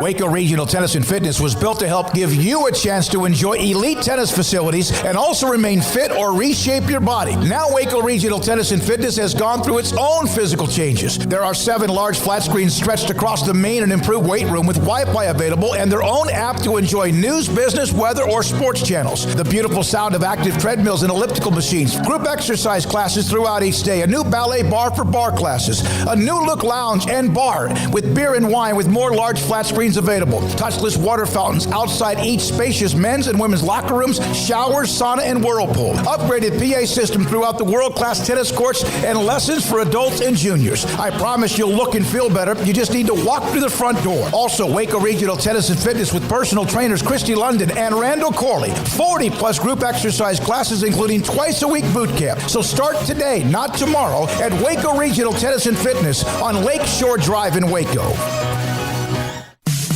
In the market for a quality metal building? Since 1943, Pioneer Steel and Pipe has helped Central Texas residential and commercial customers with metal building design, panel options, building components, and trim options. Pioneer Steel and Pipe's residential line is energy efficient, offers low maintenance, reduces insurance payments, is impact resistant, and carries up to a 45-year limited warranty. In addition, they can also help you find a metal building contractor for your project. Pioneer Steel and Pipe with locations in Waco and Bryan and at pioneersboys.com. At Ideal MRI, we feel blessed to be part of the Waco community. We're a small family business here in Central Texas. At times like this, the cost of healthcare has never been more important. And unfortunately, significant illnesses and injuries still occur. And that's why Ideal MRI is open and here to serve you through this difficult time. So if you need an MRI, ask your doctor about Ideal MRI. You can schedule online in minutes at idealmri.com or call 833-IDEAL-MRI. Do you or your kids get nervous about going to the dentist? Stonewood Dental, Dr. Steve Childress, he can help. I've spent a career taking care of patients who as children had bad experiences, and now they're adults that hate going to the dentist. If I get a kid at 3 years old and they come every 6 months and it's a happy experience, it's normal for them. Now they have an accident at 6 or 7 or 8 at school. Now they have a broken tooth or a trauma, and they have to come here. They're used to lights, they're used to water in their mouth, they're used to experience, they already trust us. It's amazing what we can do with that kid without it being a negative thing. But if I see a 6 or 7 or 8 year old that's never been to the dentist, and now they have a trauma or an unfortunate unexpected toothache, it's harder to do that for that kid and it not be somewhat of a negative experience. So bottom line is I try to teach kids and adults and teenagers and everybody the way I'd want my family treated, which is where it's a necessary part of life. You just take care of it. It doesn't have to be that big a deal. Learn more, stonewood-dental.com. One size fits all. That may be all right for an adjustable belt or cheap sunglasses, but when it comes to your financial needs, no one wants a one-size-fits-all strategy. Cam Heathcott, your Edward Jones financial advisor, knows that his most important goals are yours. That's why he takes the time to understand your needs, knowing you. That's how Edward Jones makes sense of investing. Cam Heathcott, covering Conroe and Houston, 936-756-7717 or cam.heathcott@edwardjones.com. Edward Jones, member SIPC. Welcome back to SicEm365 Radio. Are you a SicEm365 super fan? Then try out our premium subscriptions at SicEm365.com. All right, 5 o'clock, Grant Teaff, the great, the legendary, the icon, former Baylor head coach, athletic director, executive director of the AFCA, joined us in studio the first day we opened the doors to this studio on the corner of Elm and also MLK. We had the set. I don't even think, Armstrong, we had that console you're behind. I think we just had like a table, and we had none of this other stuff. And Coach Teaff was kind enough to come on that first day, and he joined us again today in studio. That will be at 5 o'clock today. Gary Comer. Man, Gary, I've said this a dozen times today. I even said it on the site. Standing next to you at practice was just glorious. It really, and I mean that because you look at the game differently in practice. Head coach at Cedar Hill, Dickinson, Dallas Sunset. Also was at Dickinson as an assistant. Spur, Katy Maid Creek, Rockwall, Mesquite, Poteet, and Hillsboro. And now one hell of a golfer at Lake Whitney and White Bluffs. And your hospitality up there is unmatched. but watching practice next to you is a different animal. You can't get that out of your blood, can you? The coaching part of watching practice. I absolutely can't. It just, I have to admit that it's a failing of mine that it just comes out of me when I watch football. I just love it, and I love the game, and it's just so much fun to watch kids play it. So there's a lot of angst, as you know, because of the offensive line with Mateos and Grimes here for a reason, and the fact that they just couldn't block anything last year or protect. And it was awful. You know that. But now they're going up against this defense that could be really, really elite next year if things, Bernard's back and Apu stays where he is. We're seeing struggles, but you look at it differently. Can you compare the analogy of when you were a high school coach and you guys had this high-power defense that you had to run up against every day? Yeah, I've written it up on the site. In 1988, we had the number one defense in Class 5A, which was the largest classification in the state at that time. And it was the best defense that I've ever seen in high school football. Those guys were very experienced. It was a totally senior-led defense, and they just got after people. And we went against those guys every spring for a couple of years, and boy, it was just tough. I was the offensive coordinator, and we had to work hard to have any success against those guys day in and day out. Well, as a result of that, it kind of hurt our confidence on offense, and it took us about 3 games into the year before we finally figured out that we were pretty good on offense. And after that time, we went out and averaged 35 points a game. But the first 3 games, we played like, we were a timid offense that really didn't expect to have success. And I think that there is some corollary to what is happening at Baylor right now. So, Bob, what did you see from the offensive line on Saturday? Well, I saw people that are being coached in the manner that I really believe offensive line needs to be coached. They have broken it down into individual techniques. They're looking at those kind of footwork issues, body position issues, and those guys are here's great news. They're not falling down when they're drive blocking. They're not getting just completely run by when they're pass blocking. And both of those things are better than what we've seen around Baylor for the last 3 years. Yeah, it's just been a long stretch of tough. Even though 19 had that really, really good team, it wasn't something that was why they won many games. So on the other side of the quarterbacks, it does appear, I think, that the leader in the clubhouse and a lot of people would not be surprised about this is Zeno, but there's Shapen and there's Bohannon, and then you got the freshman Drones and others. What do you see as far as the competition?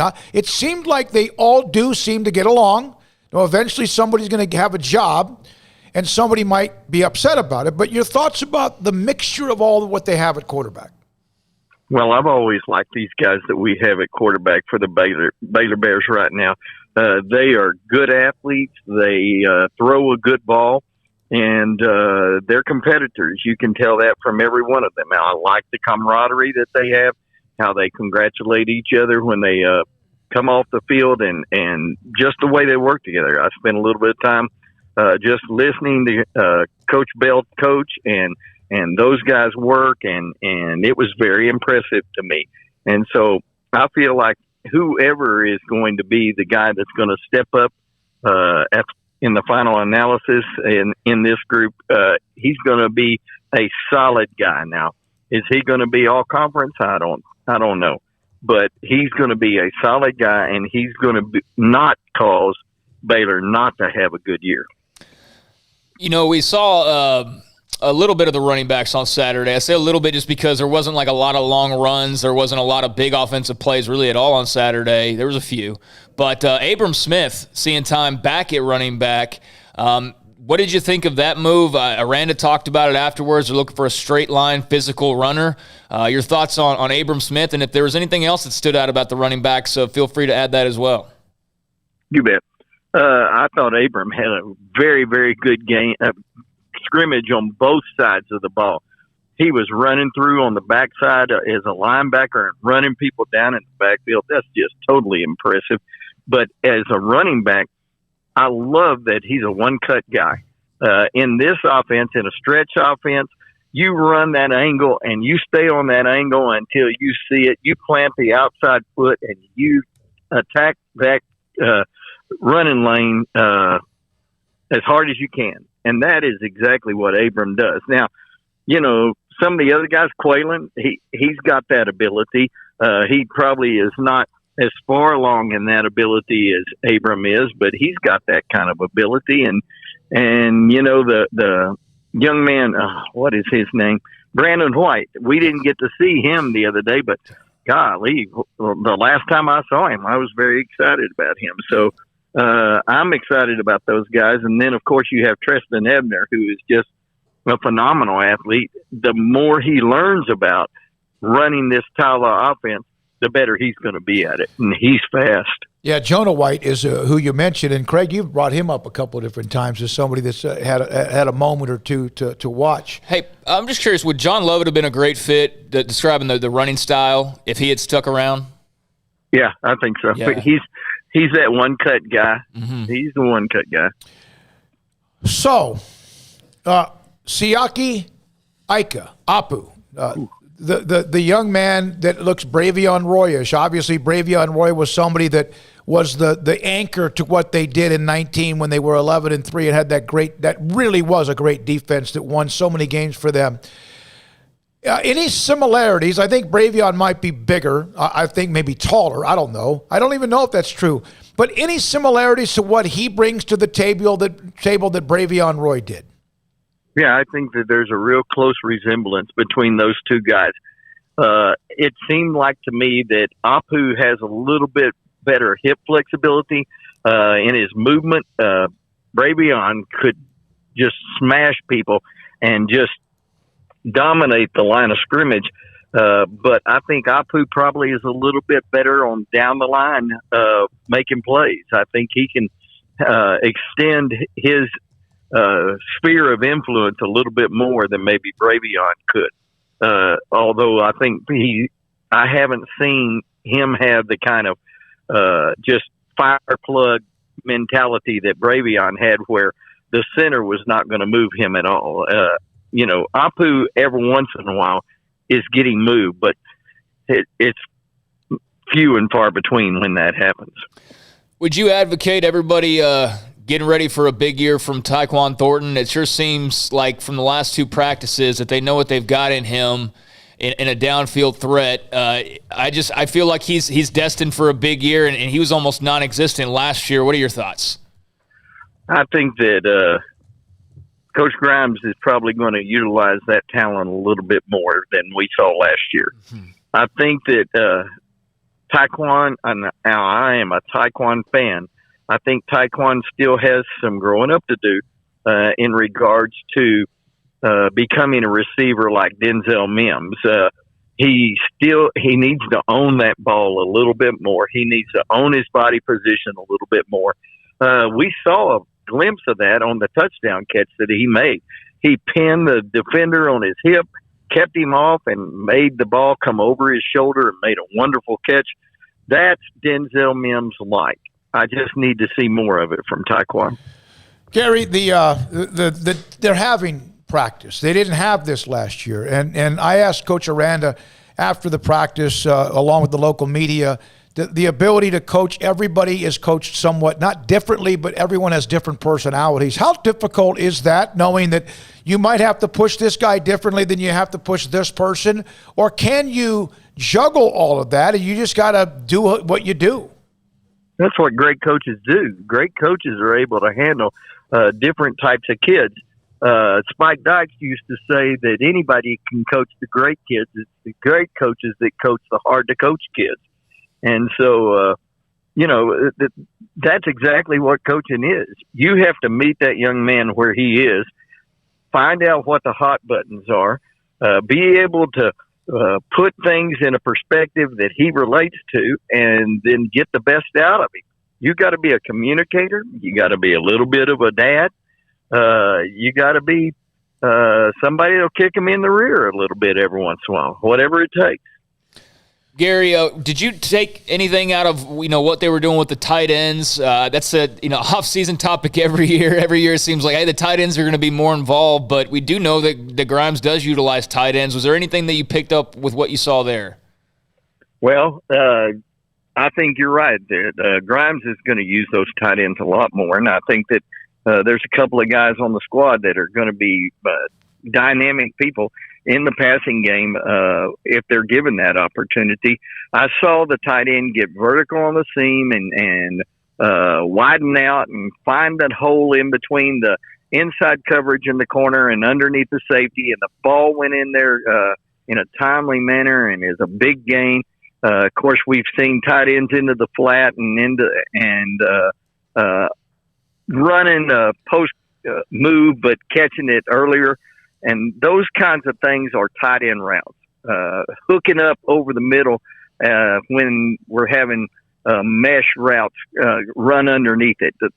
Those are good things that I've seen that they're going to be utilizing those big tight ends as. And I think that probably we're not going to see 100 catches out of a tight end or anything like that, but I think we're going to see more catches out of them and a lot more production. So, are you a big Ben Sims fan? Yes, I am. I have been for the last 2 years. Yeah, I heard you mention that, and obviously he's a downfield threat. I like Dabney as well. Henley on occasion made some catches. But is it Sims that sealed? There was an outside run, and again, I don't know. You can say what it was, but it looked like they were able to get the corner with the running game, which was almost impossible anywhere last year. And was it Sims that you thought maybe helped seal that corner? Yeah, it was. Sims got great movement on the defensive end, and then he worked upfield.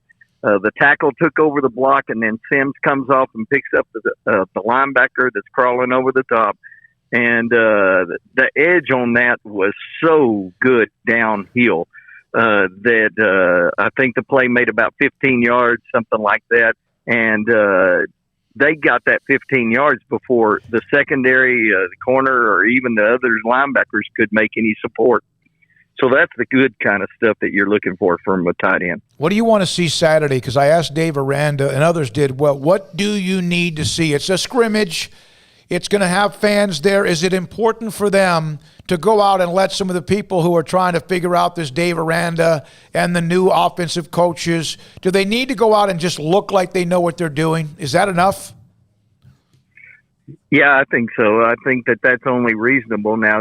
Fans are fanatics, Yeah. And so there's no reason to it with some people. But I think if you're understanding that, you are 1 month in the grass, actually 18 practices, something like that, in the grass in a new offense, and you're going against one of the best defenses in the nation, if those guys are looking well coached, they're not blowing assignments, they're getting decent movement at the point of attack, quarterbacks are throwing on time, and receivers are making catches and doing some blocking on the outside. If you're seeing those kinds of things against this defense, that's a win. And that's a positive thing for the season to come. Hey, I want to thank you, Craig. Anything else for Gary? Yeah, Gary, I think this defense is going to be good. I don't know about you, but I think this defense is going to be pretty good. It's hard for me not to get too excited about this defense. Those guys, you're seeing this defense look this good, and it's without Terrell Bernard. He's not out there. And just imagine that if they were letting Petrie do what Petrie does, if they were letting Bernard do what Bernard does, how much even more difficult it would be this spring to go against that defense. Yeah, it does push everybody, and that's why you can also dabble with Abram Smith playing running back because of what also is in the cupboard, so to speak, with Bernard and elsewhere. Gary, thank you, man. I'm telling you right now, I appreciate it. It was a treat standing next to you. I'm holding you hostage if you're there Saturday, unless you're playing golf. But I need to be next to you watching practice so I can learn a little bit more about football. Thanks for your time. I'll be there again, and I'd love to be standing next to you. It was a lot of fun. Thank you, Coach. Coach, it's Gary Comer, longtime high school football coach, but this guy can bust it down, break it down, X's and O's, football lingo. It was a lot of fun. Yeah, like for Baylor football fans out there, if you haven't checked out the premium section of SicEm365.com, I put out an article with like 20 or so thoughts from Saturday, individual plays, individual players, quotes, things like that. I know Brian had a piece. Brian and Gary had a video thing, like a 2-part video thing on practice. Yep. So like between the three of us, and then, obviously we got audio and all of that. So between the four of us, actually, there is a ton of content just from Saturday, let alone the rest of the spring that you can check out right now on the premium section. Armstrong was there 2 weeks ago with the video, and Grayson and Craig and Brian and Paul was he actually has not been able to go, and he's out of town. His birthday, by the way, Paul's birthday today. Happy birthday to Paul Catalina. He's out this week, and he wasn't able to make it 2 weeks ago because he had his second COVID vaccine. All right, when we come back, a couple of notes. We'll maybe play that comment. I'm telling you, Dave Aranda's his face lit up when he was asked about Siaki Apu, and we'll have that for you. Then, coming up at 5 o'clock, Grant Teaff visited us again this morning. Armstrong was there. I'll let him kind of tease that in the next segment as well. This is SicEm365 Radio. Richard Carr, Buick GMC Cadillac. The 22-year anniversary sales event continues on now with big anniversary savings on all new or pre-owned cars and trucks on the lot. You can get 3 big rows of first-class seating, power, technology, safety, and superior ride. They all make the Enclave second to none. And during the Richard Carr anniversary sales event, you can save $8,500 on a Buick Enclave. We've also got the power and luxury combined in the GMC Sierra truck. Save $8,000 on a 2021 GMC Sierra, or save $7,000 off a 2021 GMC Acadia. Save $6,750 off GMC Terrains. And Richard Carr Motors is your local family dealer and proud Baylor Bears. They want to earn your business with great prices, free oil changes with a new purchase, and priority warranty service on all vehicles purchased. So take advantage of $8,000 off of 2021 Sierra, $7,000 off Acadia, $6,750 off Terrains, and all the other great deals that they have going on right now. The big anniversary savings, 22 years in business. Stop by the dealership, come by their clean and disinfected showroom to take a test drive, or they can bring the test drive to you. And again, they've got this deal going on right now. 22 years they're celebrating. Head on over there to take advantage. New and pre-owned cars, thousands of dollars off, plus great customer service. The big 22-year anniversary sales event going on now at Richard Carr. And Richard Carr Motors says, Sic'em Bears, and congratulations to the national champion Baylor Bears. Boozers is the wedding ring store and more. If you're ready to get engaged or already married and want to upgrade your wife's ring for a special anniversary, Boozers is the place to go. With the largest selection of premier quality diamond engagement rings and wedding rings in Central Texas. They have 7 cases with over 300 styles of rings from top designers like Natalie Kay. Choose from yellow, white, or rose gold, plus beautiful top quality loose diamonds. With an in-house jewelry, they can also custom make anything you want. Bring in a picture or drawing and let Boozers create your one-of-a-kind pendant or ring. They can even use some of your old gold and diamond jewelry to create something new. At Boozers, you'll find a great selection of quality timepieces, and Boozers is the place for expert watch maintenance and repairs, too. They specialize in expert Rolex watch repair for fine jewelry, watches, custom work, and more. Go to Boozers on Valley Mills and Lake Air Drive in Waco. Boozers, the wedding ring store and more. Listen, in the past couple of years, we've had a lot of people moving in from out of state to Waco thanks to Chipper and JoJo. And while we welcome these new citizens, they unfortunately brought some of their bad habits with them. Hi, Jay here from Pickup Outfitters, and you know what I'm talking about. Naked trucks. You'd think everyone moved here from McNewtville. But we shouldn't judge them, we should help them. For example, when you see a recent transplant truck from a less civilized state like California, instead of saying, your truck is disgusting, your bed is exposed, get a bed cover on that truck, buddy, that's a bit harsh. Instead, try something like, in Texas, it's not polite to drive around with your bed exposed. Maybe you should check out the excellent selection of bed covers at Pickup Outfitters. And then if they refuse, you can say, well, I hear New Mexico's a nice state. Let's help our new neighbors and let them know that truck nudity is not okay. Let them know about Pickup Outfitters of Waco and send them to our website, createacommotion.com. At Marco's Pizza, get craveable pizza made the Italian way, with dough made from scratch, an original sauce recipe, 3 fresh signature cheeses, and premium toppings you love, served hot and safe. Right now, you can get unlimited medium one-topping pizzas for just $6.99 each. Why stop at just one? Order with your app or at marcos.com for curbside, carryout, or delivery today. Marco's, pizza lovers get it.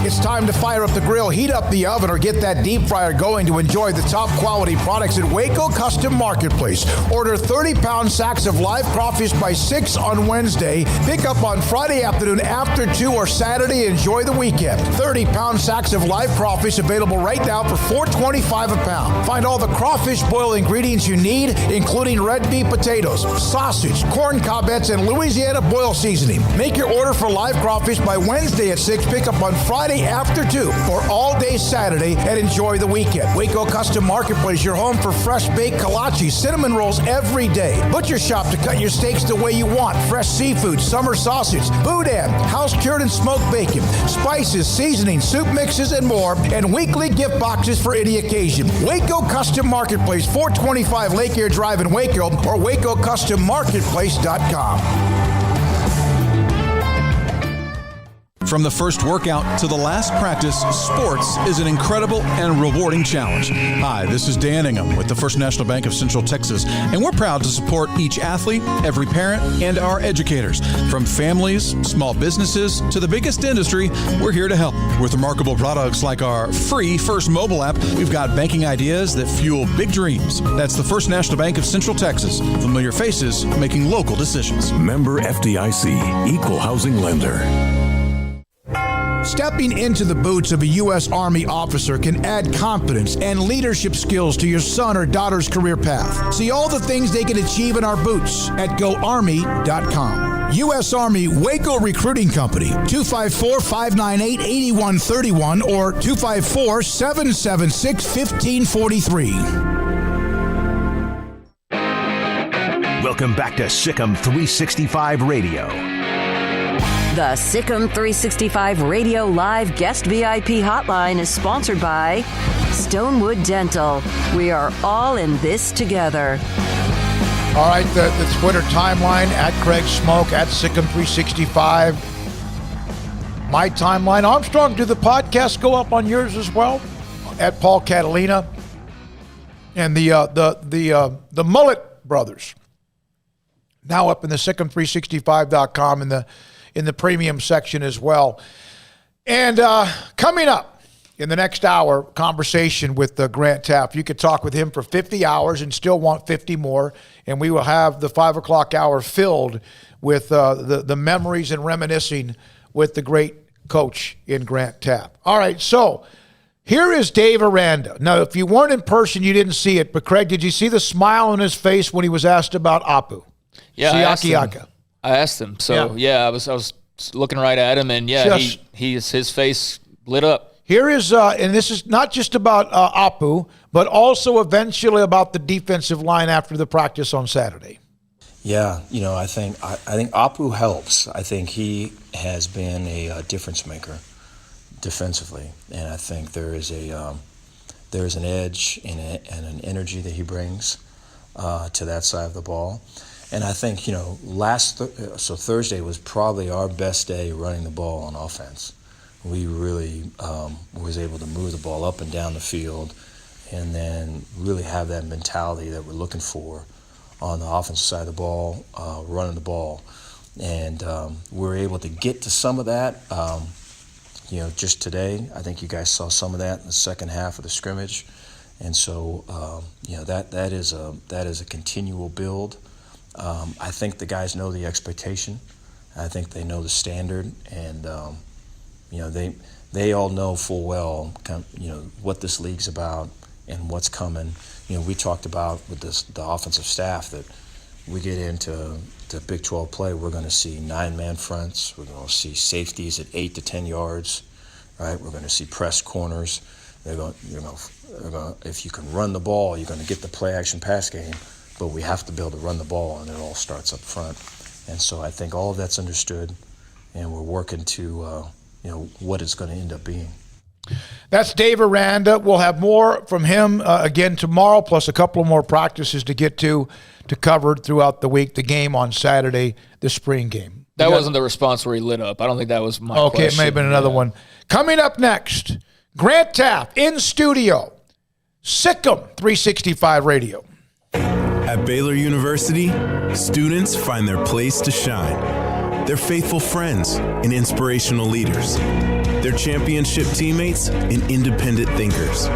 They're on the cutting edge of high tech and in the halls of history. If you want to make the world a brighter place, you can. And if you want to shine in your own way, you can. The spark you need is already inside you. Bring it to Baylor, where lights shine bright.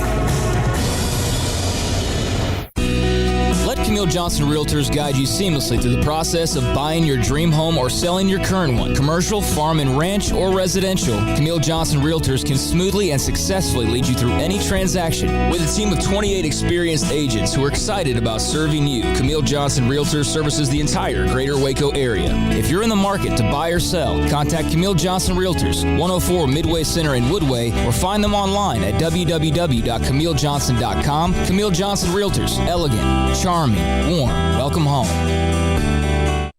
Did you know that 1 out of every 4 men have symptomatic low levels of testosterone and don't even know it?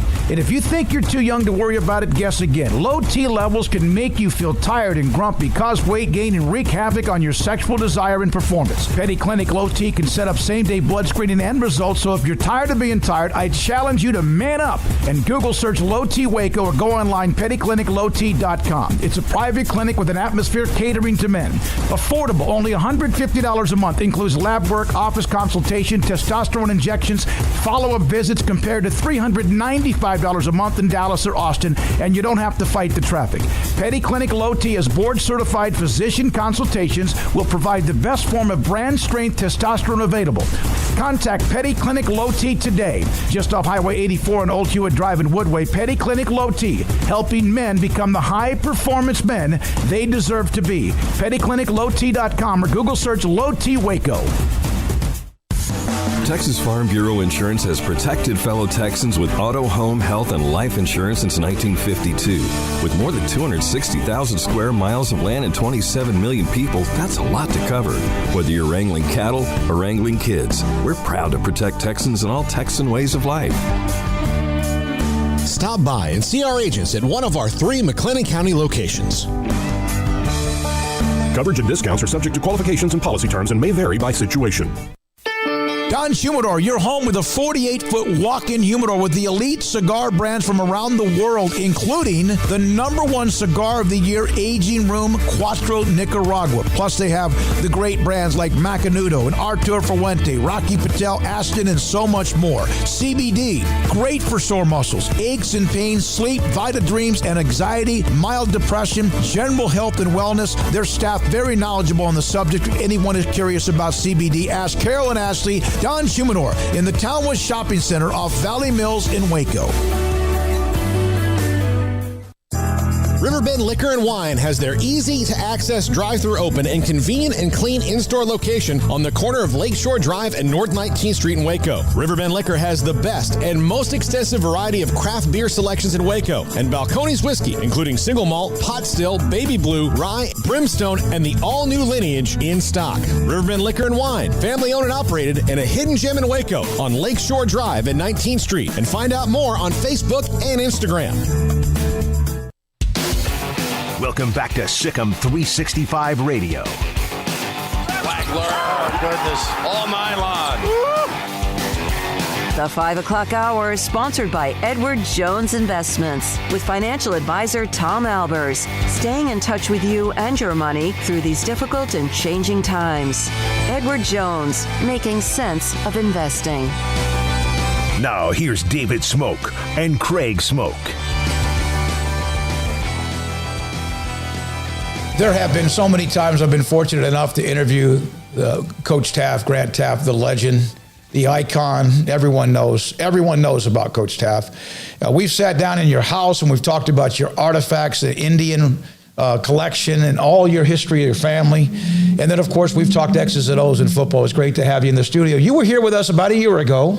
Yes. The first interview we did. Yes. Things have changed a little bit. I was quite honored.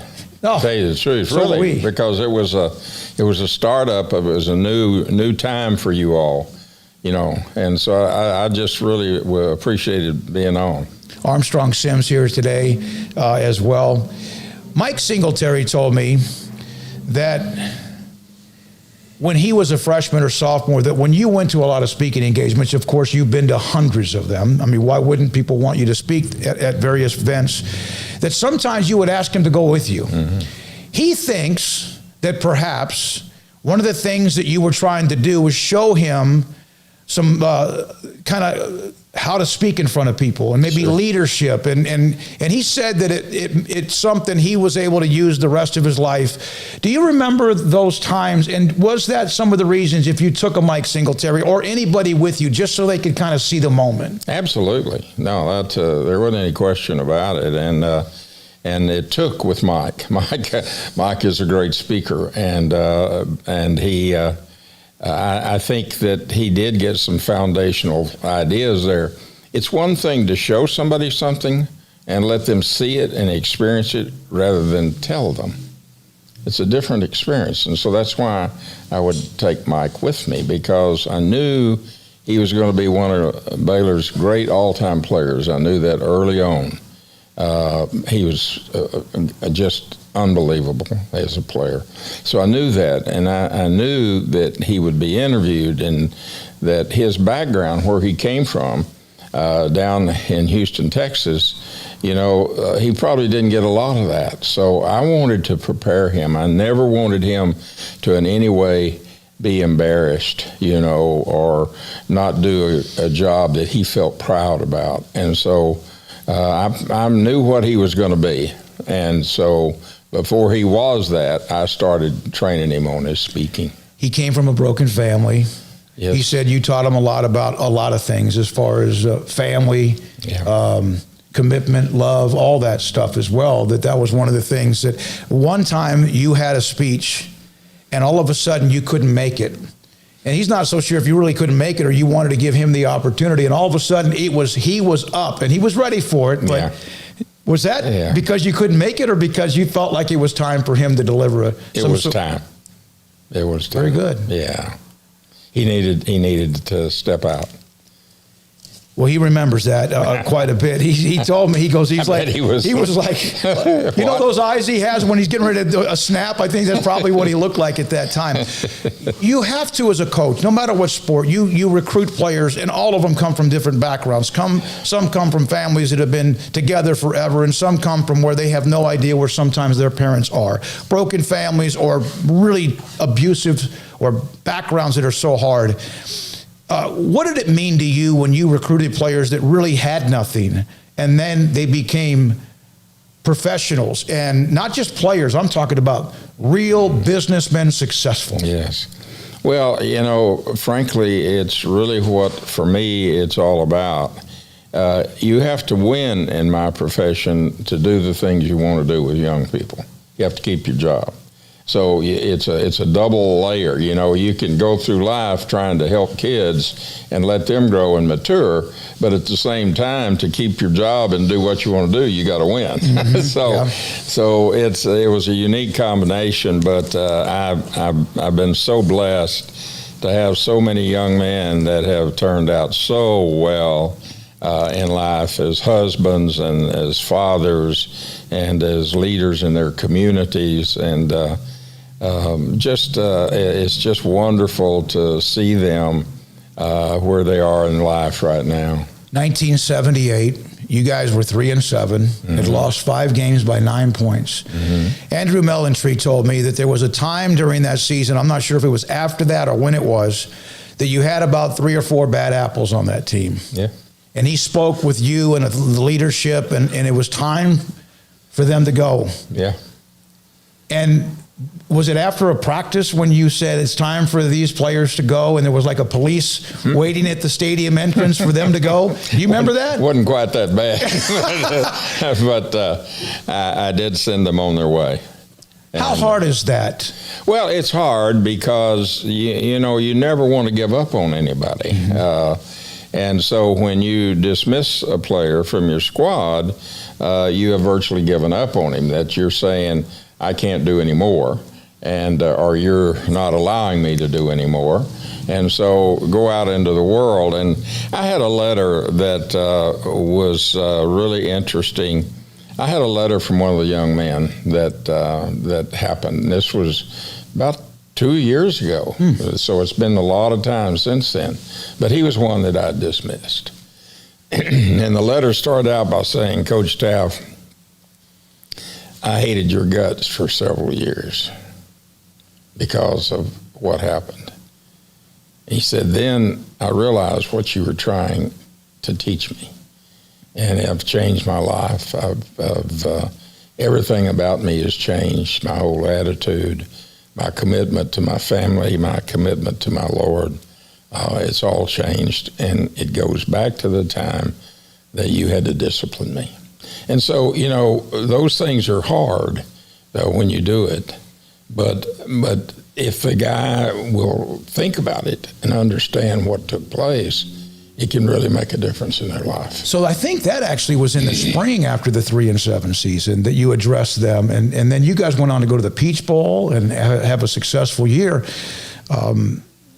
In 1978, you had won that 74 Southwest Conference. Everyone knows the story, the miracle on the Brazos, beating Texas, the worm, and all that stuff. And there were some maybe people who are getting a little disgruntled. Did you spoil them a little bit with what you did in 74? Did you ever feel a pressure? Well, yeah. Baylor hadn't won anything in 50 years. I know. We've heard that before with the basketball. So, so when we won that, then everybody changed. And I never will forget a leading administrator, whom I shall not name, told me after that, he said, now, Coach, now remember, they hadn't won anything in 50 years. And so this administrator said, well, Coach, if you can do that about every 4 years, that'll be fine. Oh, really? Yes. So we went from not winning anything to being able to compete every year, but at least win one every 4 years, championship. That was nice of him to put that. And you 1980, and you were in the mix a few other times. Was there ever a game? There was a game. Was it 4th down and Neil Jeffrey threw the ball out of bounds? Oh yeah. And there are other games you lose. Do you remember the losses more than the wins? I don't. Yeah. Because I've heard that before, and it's like, how do you not remember the great wins? But then again, those are the ones that sting. Well, I think on the losses, I think they are embedded because if you handle a loss properly as a coach, then you will have made gain even sometimes more than if you won the game. Does that make sense? Mm-hmm. And so that's what I remember about, the losing. How could we correct that? What caused it? And now, how can we correct that? And can those that did the lack of responsibility in the first place, can they now find that responsibility that they need to take to win? So those players that you had to dismiss, you went on to the Peach Bowl. Do you feel like that made everybody else realize first of all, who the boss was, as if they didn't know that already, but also the accountability factor? No question. Everyone else just kind of became refreshed by that? No question about it. It always is hard because you're dealing with a young life, and so what you hope from that when when I expelled a person from our team, I told them and I hope them that you will learn from this and it'll make a difference in your life and you will change the things that need to be changed. And that's the outcome you hope that would happen. Alfred Anderson was a great player at Richfield. Everyone knows him. He was a great player with Baylor, and he was also a heck of an NFL player as well. When he committed to Baylor, he told me a story that Dave Campbell that Dave Campbell put out, I guess, in the Waco Trib. Alfred Anderson commits to Baylor. Yeah. Had he committed to you? Well, not really. I knew he was going to. Well, he did after that, right? He had no other choice. That's right. Is that just a little bit of... well, you know, he teases me about that a lot. Alfred does. But, you know, I knew that Baylor was a place for him. He, you know, honestly, seriously, he's a wonderful young man, I'm telling you. And, you know, he was living at home with a single parent at the time. And, you know, he just needed me. He needed Baylor. And so I just made sure I got him. He said after you signed, you walked out the door and you shouted, Yahoo! Like really, really loud. And he said, I was shocked to hear him shout that loud. I turned around and Coach Teaff had this beaming smile on his face. I made the right decision.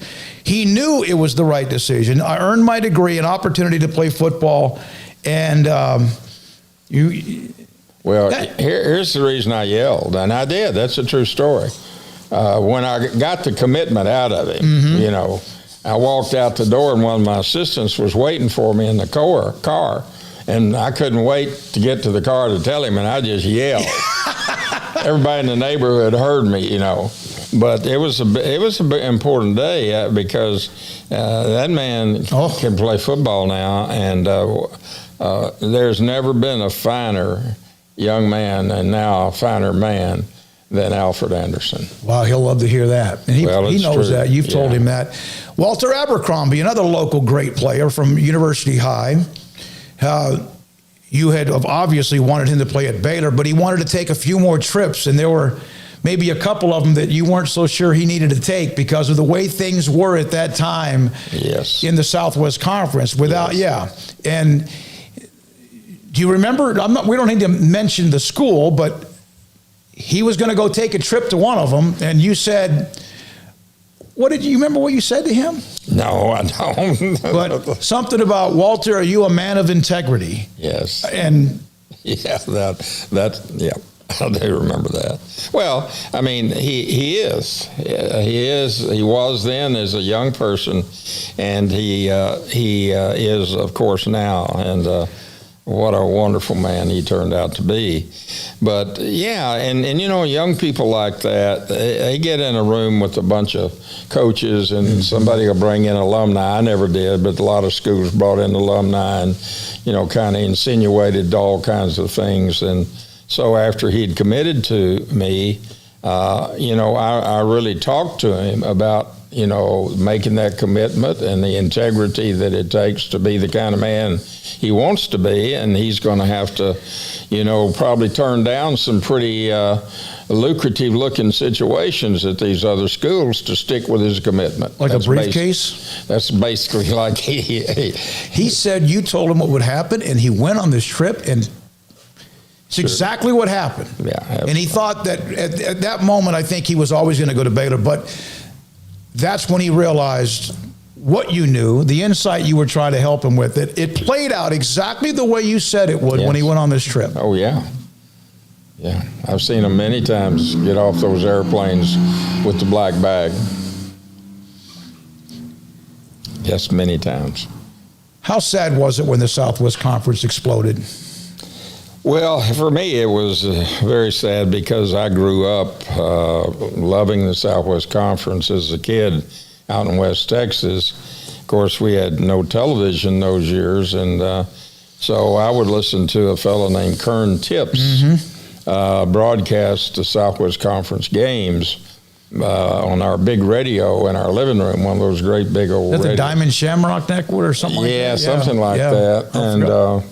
And he was so good, and he could literally make you see it. That's one of the things that I perceived, you know, with him, is that when I heard him talk, I could see things. So in my speaking, I developed a technique of creating word pictures so that the audience could have a better view of what I was talking about.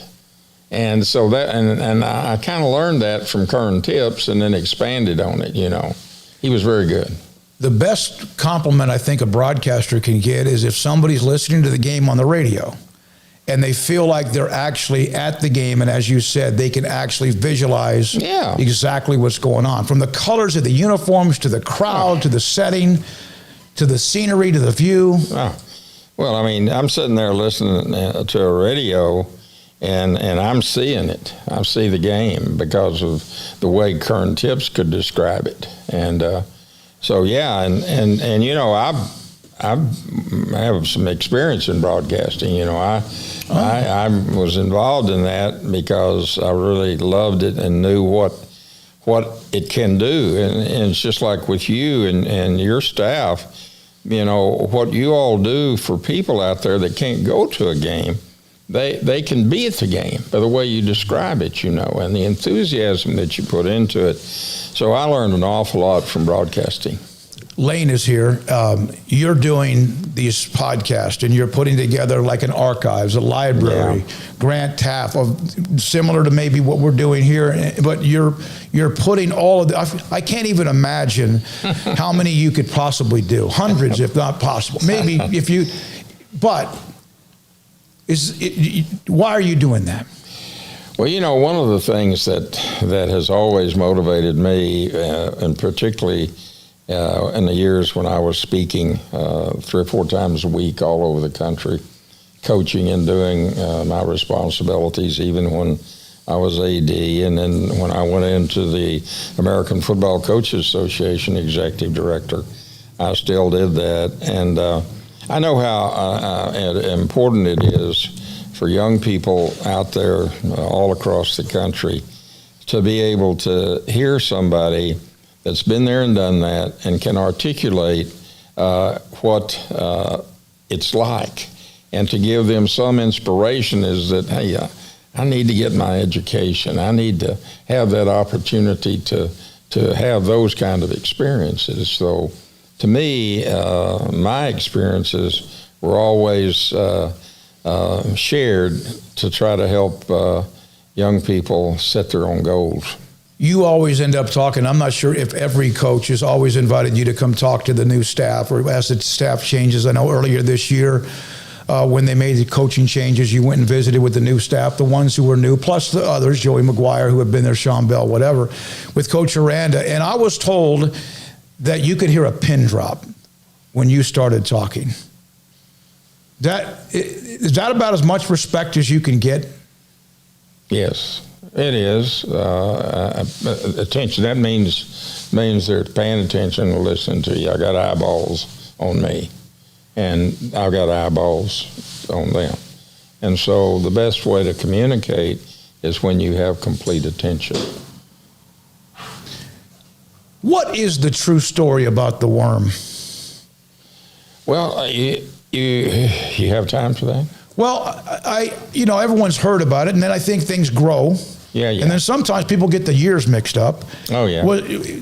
Before the game, at halftime of the game, Texas, 1974, did you try to clean the worm off, put it in a little file or something like that, and it got dirty again? And then, what's the story about that? And why that game and why that moment? Well, Texas was picked, of course, to beat us. We were just kind of getting everything together here at Baylor University. And Texas was the big dog, you know. Sure. So my goal was to beat big dogs, you know. And so one of the things that I found with our players was that they were very attentive to what I had to say and what I did, and that's a real blessing for a coach to have that. So they're not hanging their head or looking up in the air. You don't just get that. I mean, it for somehow it comes to you. But I knew they hung on every word that I said, and so I wanted to try to find some way to impress them. And so I came up with this cockamamie idea because I had heard this story and I related it to them. And it's to simplify it for your listeners, it had to do with fishing and how you could be more successful fishing. And that is if you had the worms and you, put the worms in your mouth before you put them on the hook. And that would catch the fish. And so I was thinking about what I could do before the Texas game because they were heavily favored over us. And so I told them the story. Is what I did. And earlier in the week, after practice, I told them the story, and they kind of took it like, that kind of deal. It didn't go over real big. so then before the game, I had this idea. I said, okay, I'm gonna do this. And so I get in the car and I go over on Valley Mills and I go to one of those little bait shops. Or no, it wasn't even a bait shop. It was just one of those 7-Eleven, but they had worms in there. So I go in and the guy said, Coach, I thought you had a game. I said, yeah, I do. I got something to do. What is it, Coach? Can I help you with? Yeah. I said, you got any fishing worms? Fishing worms? I said, well, Coach, you got a game. I said, no, just please, do you have fishing worms? Yeah, I got them over here. Okay, give me a box. A little box of them. So I paid him, went back to the office and go in my office, and it's getting close to time to go to meet with the team. And so I go in my little bathroom back there and I reach down and pull out this one big old long one. And so I put him under the hydrant and I washed that sucker really good. I mean, I gave him a bath, man. So then I put him in my hand and then stuck him in my pocket. So then when I go in to meet the team, because I had already told them the story out on the field earlier in the week, that you got to do what it takes to get the job done. Well, if you're going to catch the fish, you got to be willing to keep the worms warm on a cold day. So I reiterated the story and I said, guys, while you're beating Texas today, I'm going to be keeping the worms warm. And I opened my mouth and he was above me and I dropped him in my mouth right there. And those guys went nuts. They were banging on the walls. They were kicking their benches. So anyway, we go out, start out the field, and I reach in, drop him in the trash, on the way out. Good fella, he was. He did a good job for me. Thank you. Yeah. He had that look, And so anyway, we go out and win the game. And I probably, to be honest with you, that had nothing to do with beating Texas. In fact, I had 2 or 3 of the guys said, Coach, that made me sick in my stomach. I think Coach Fredenberg told me he may have heard you in the bathroom trying to spit some of the dirt out of your mouth or whatever it was at the time. Speaking of that, I believe you played LSU. Was that a Liberty Bowl? I think it was LSU. You won the game 27-7, whatever the score was. But the week of the game, you're in a hotel, and the fire alarm goes off. And Coach Fredenberg, all coaches, of course, you have your certain philosophical type of things, like don't make irrational decisions without having all the facts. So an alarm goes off in the hotel. And, of course, down in the lobby, there's people everywhere. And Coach Fredenberg's like feeling his door to make sure there's no it's commotion and chaos. And you walk up to him, I believe, and said, who did it? And he said, John Simpson. So you thought about it, and I think you were probably going to help John Simpson get on the next flight out of town. But he always said, make sure you have all the facts before you make any kind of decision. And then it was found out that your All-American or All-Southwest Conference linebacker, Barry, was a part of this too. Ray Barry. Yeah, so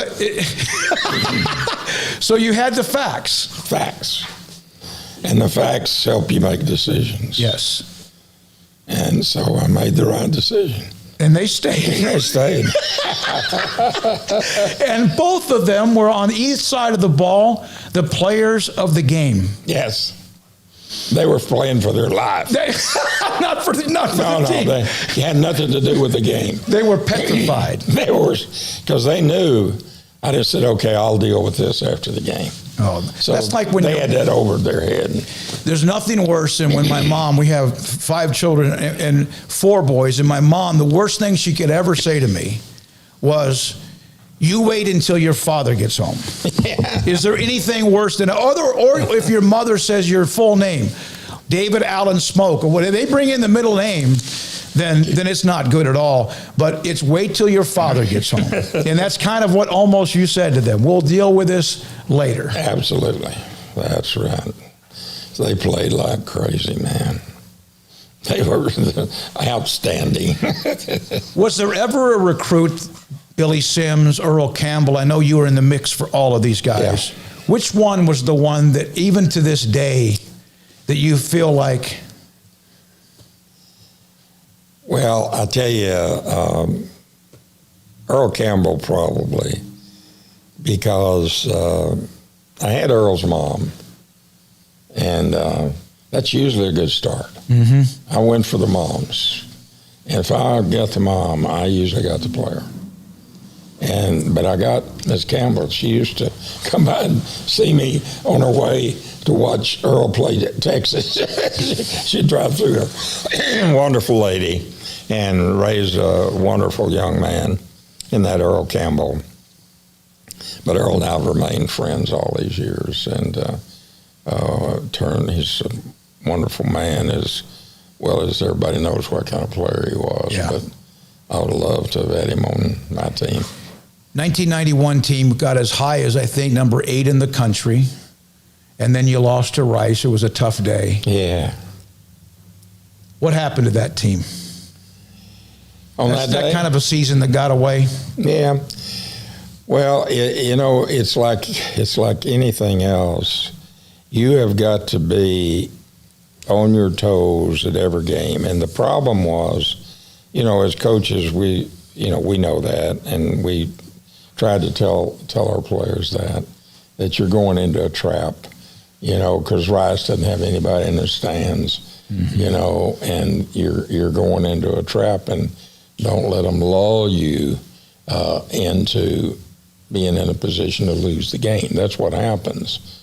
You just get into the game, and then you don't do the things you normally do, and all of a sudden, it's 7-7, and you're going late into the third quarter, and you just you can see it coming as a coach.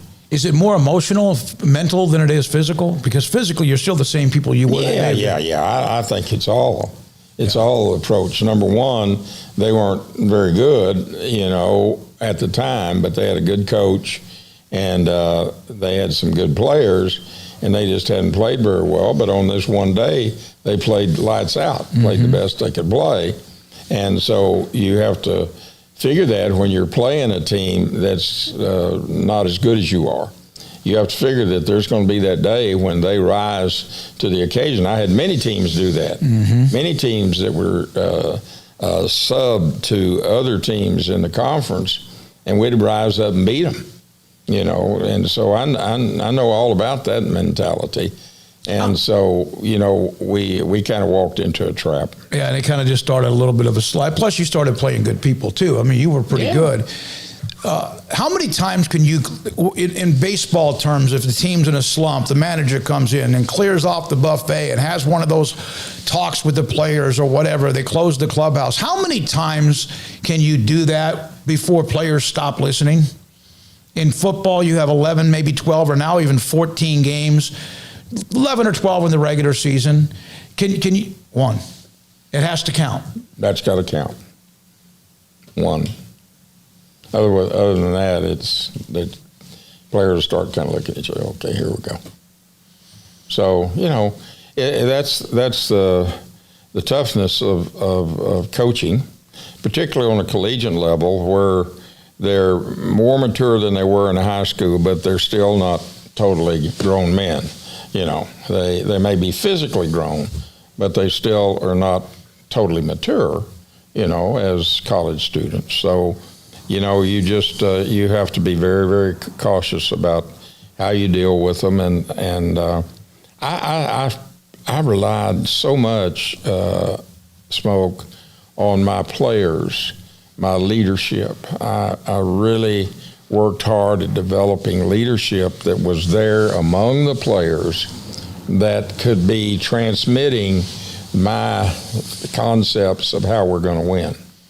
Scott Drew had a bunch of experienced fifth-year senior, Mark Vidal, Maceo Teague. He had a lot of, and I think that's what allowed him. Sometimes, like Jerome Tang or Scott Drew would say, or whoever, Coach Jake, they didn't have to always be the ones that were saying things. They had guys that internally their leadership was so strong and experienced that it got through the pause, the post-pause slump, and then without ever getting too high or too low, although it got to a point they were a little bit edgy. Yeah. What did that mean? Honestly, the 74 Southwest Conference beating Texas on your way to the Southwest Conference title. What did that mean to Baylor this past week?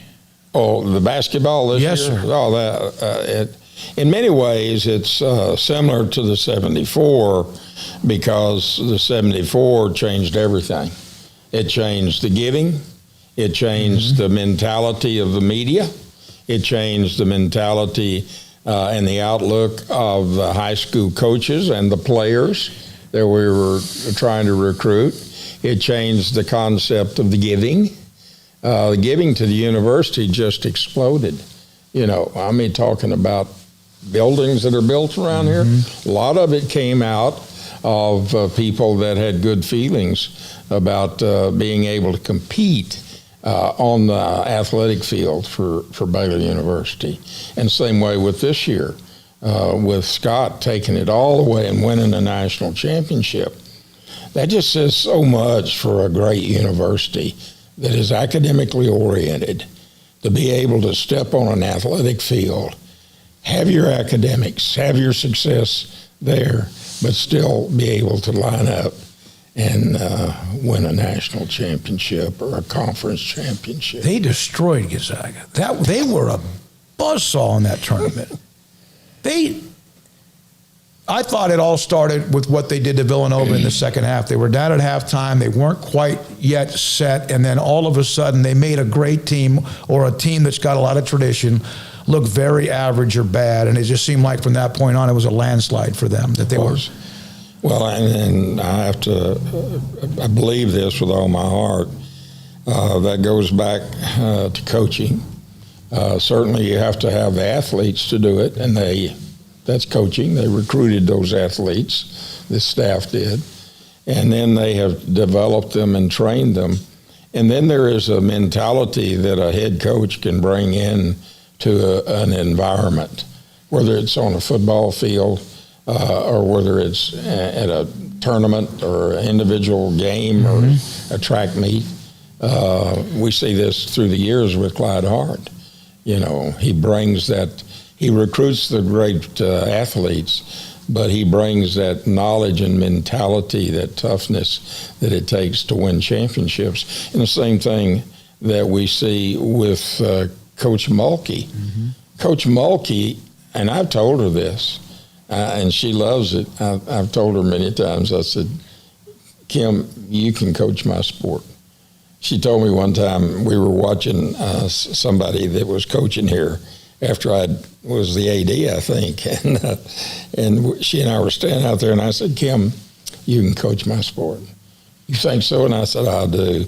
She said, well, where would you put me on your staff? And I said, linebackers. Aggressive. That's right. Darn right, buddy. Coach Aranda's going through his first spring drills. I found this out.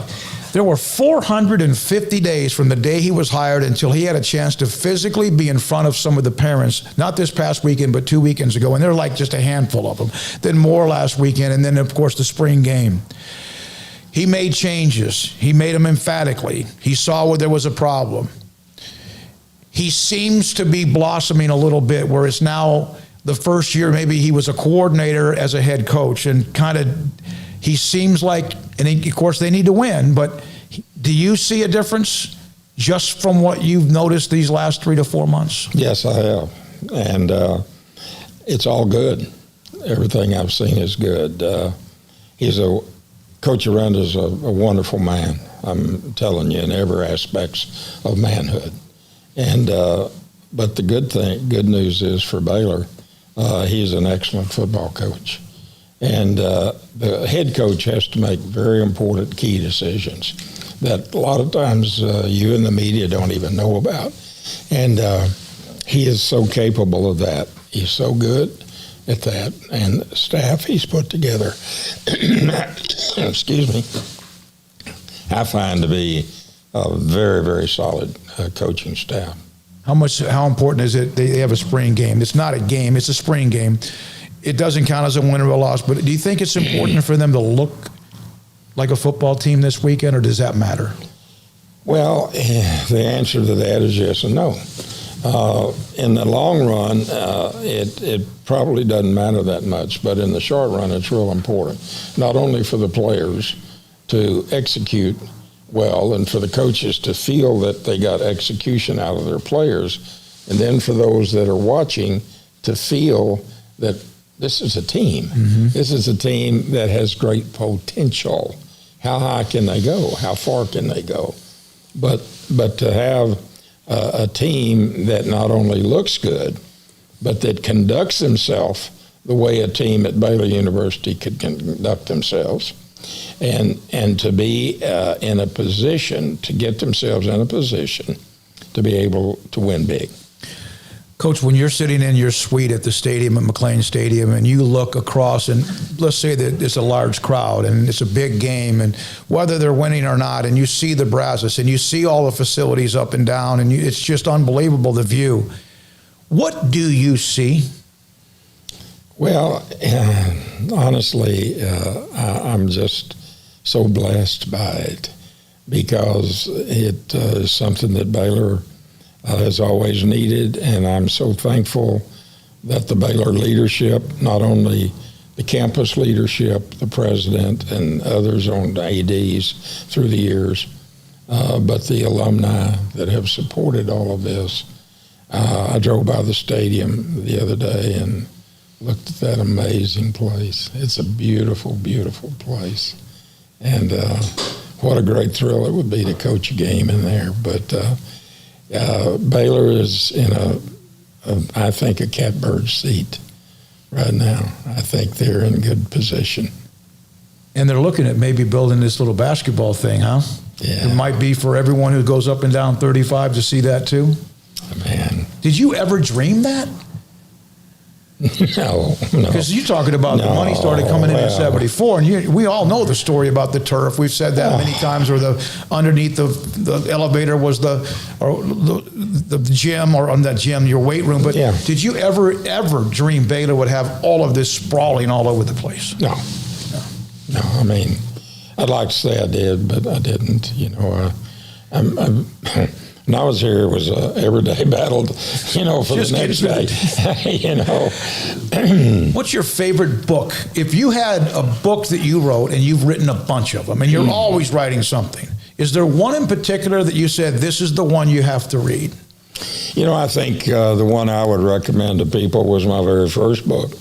It's called I Believe. Mm-hmm. And it's really the story of coming here, finding the university in the position it was in, and then putting together a plan that could turn the football program around, because I knew if I could turn the football program around, everything else would begin to fall into place. Giving, and then new buildings could be built, all of those things. But Baylor was at a position where they had no respect from anybody, honestly.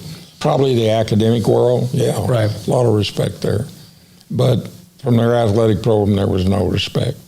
And the people out there that had the money just weren't giving, because to what end? Why are we giving to this bottomless pit, that's not achieving anything? So when we came in, and I accepted this job, it was really interesting. I had no intentions of coming to Baylor. I was going back to Tech as the head coach under J.T. King. Is all set up.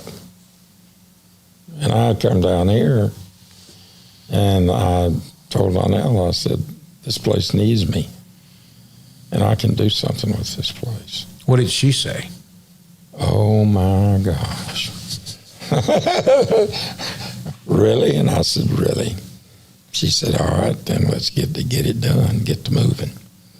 So that's basically the reason I came here, is to try to change, to make a difference for this great university, that they could be respected someplace other than the academics, which is the most important thing.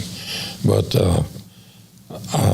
we chose to come, and I'm very grateful that through a lot of great players and support people and assistant coaches, we were able to turn it around. And the big thing about things in the athletic world in college is imagery. Mm-hmm. What is your image? What do people see?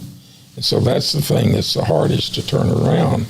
When Baylor had been the doormat, to turn that around and have those good athletes look at us as just as good as Texas. That's the hard part. But back with more Grant Teaff on SicEm365 Radio.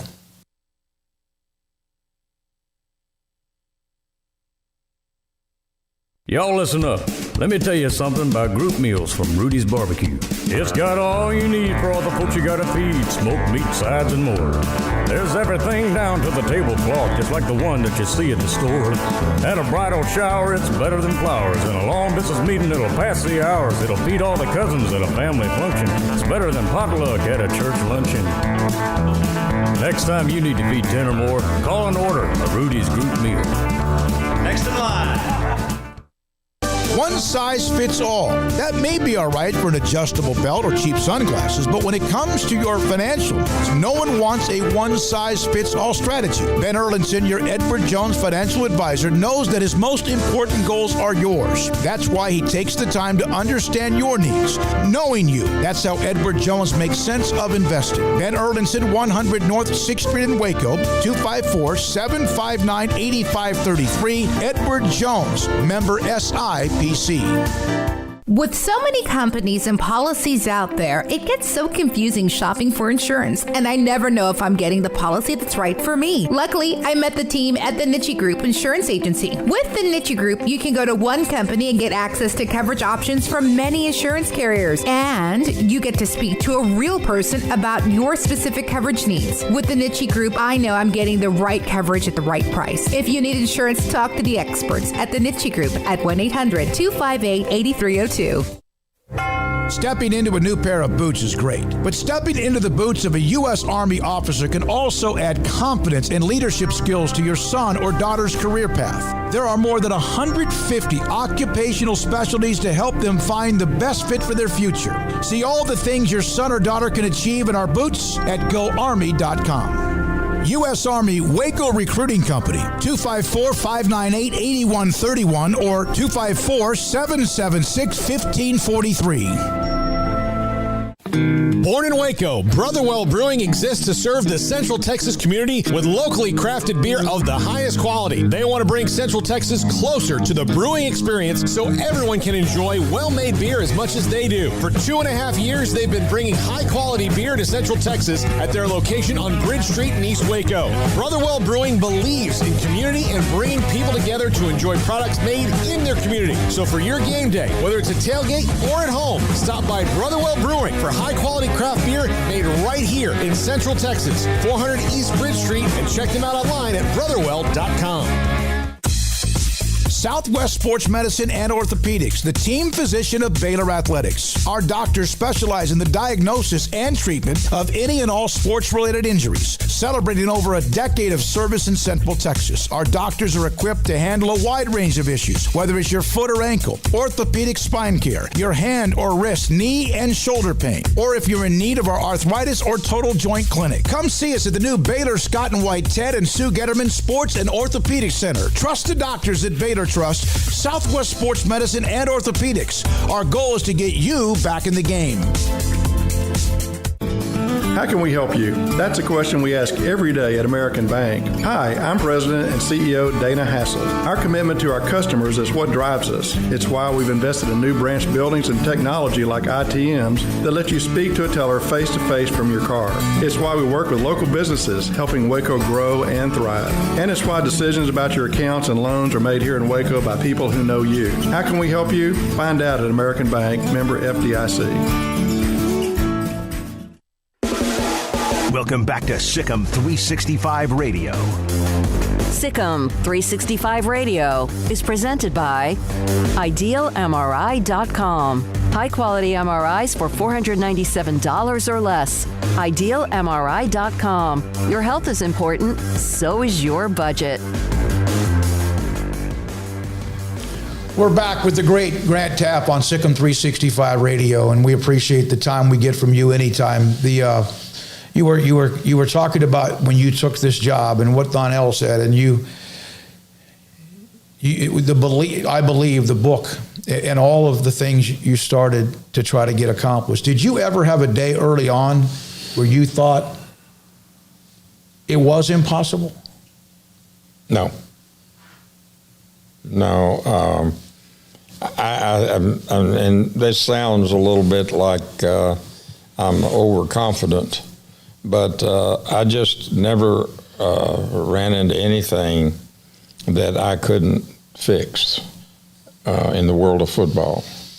I took over Angelo State. I'd coached at Little McMurray University. I'd coached track successfully. Mm-hmm. And the only thing I knew about track when I became the head track coach at McMurray was turn left and hurry back. As fast as you can. Yes, get here quick.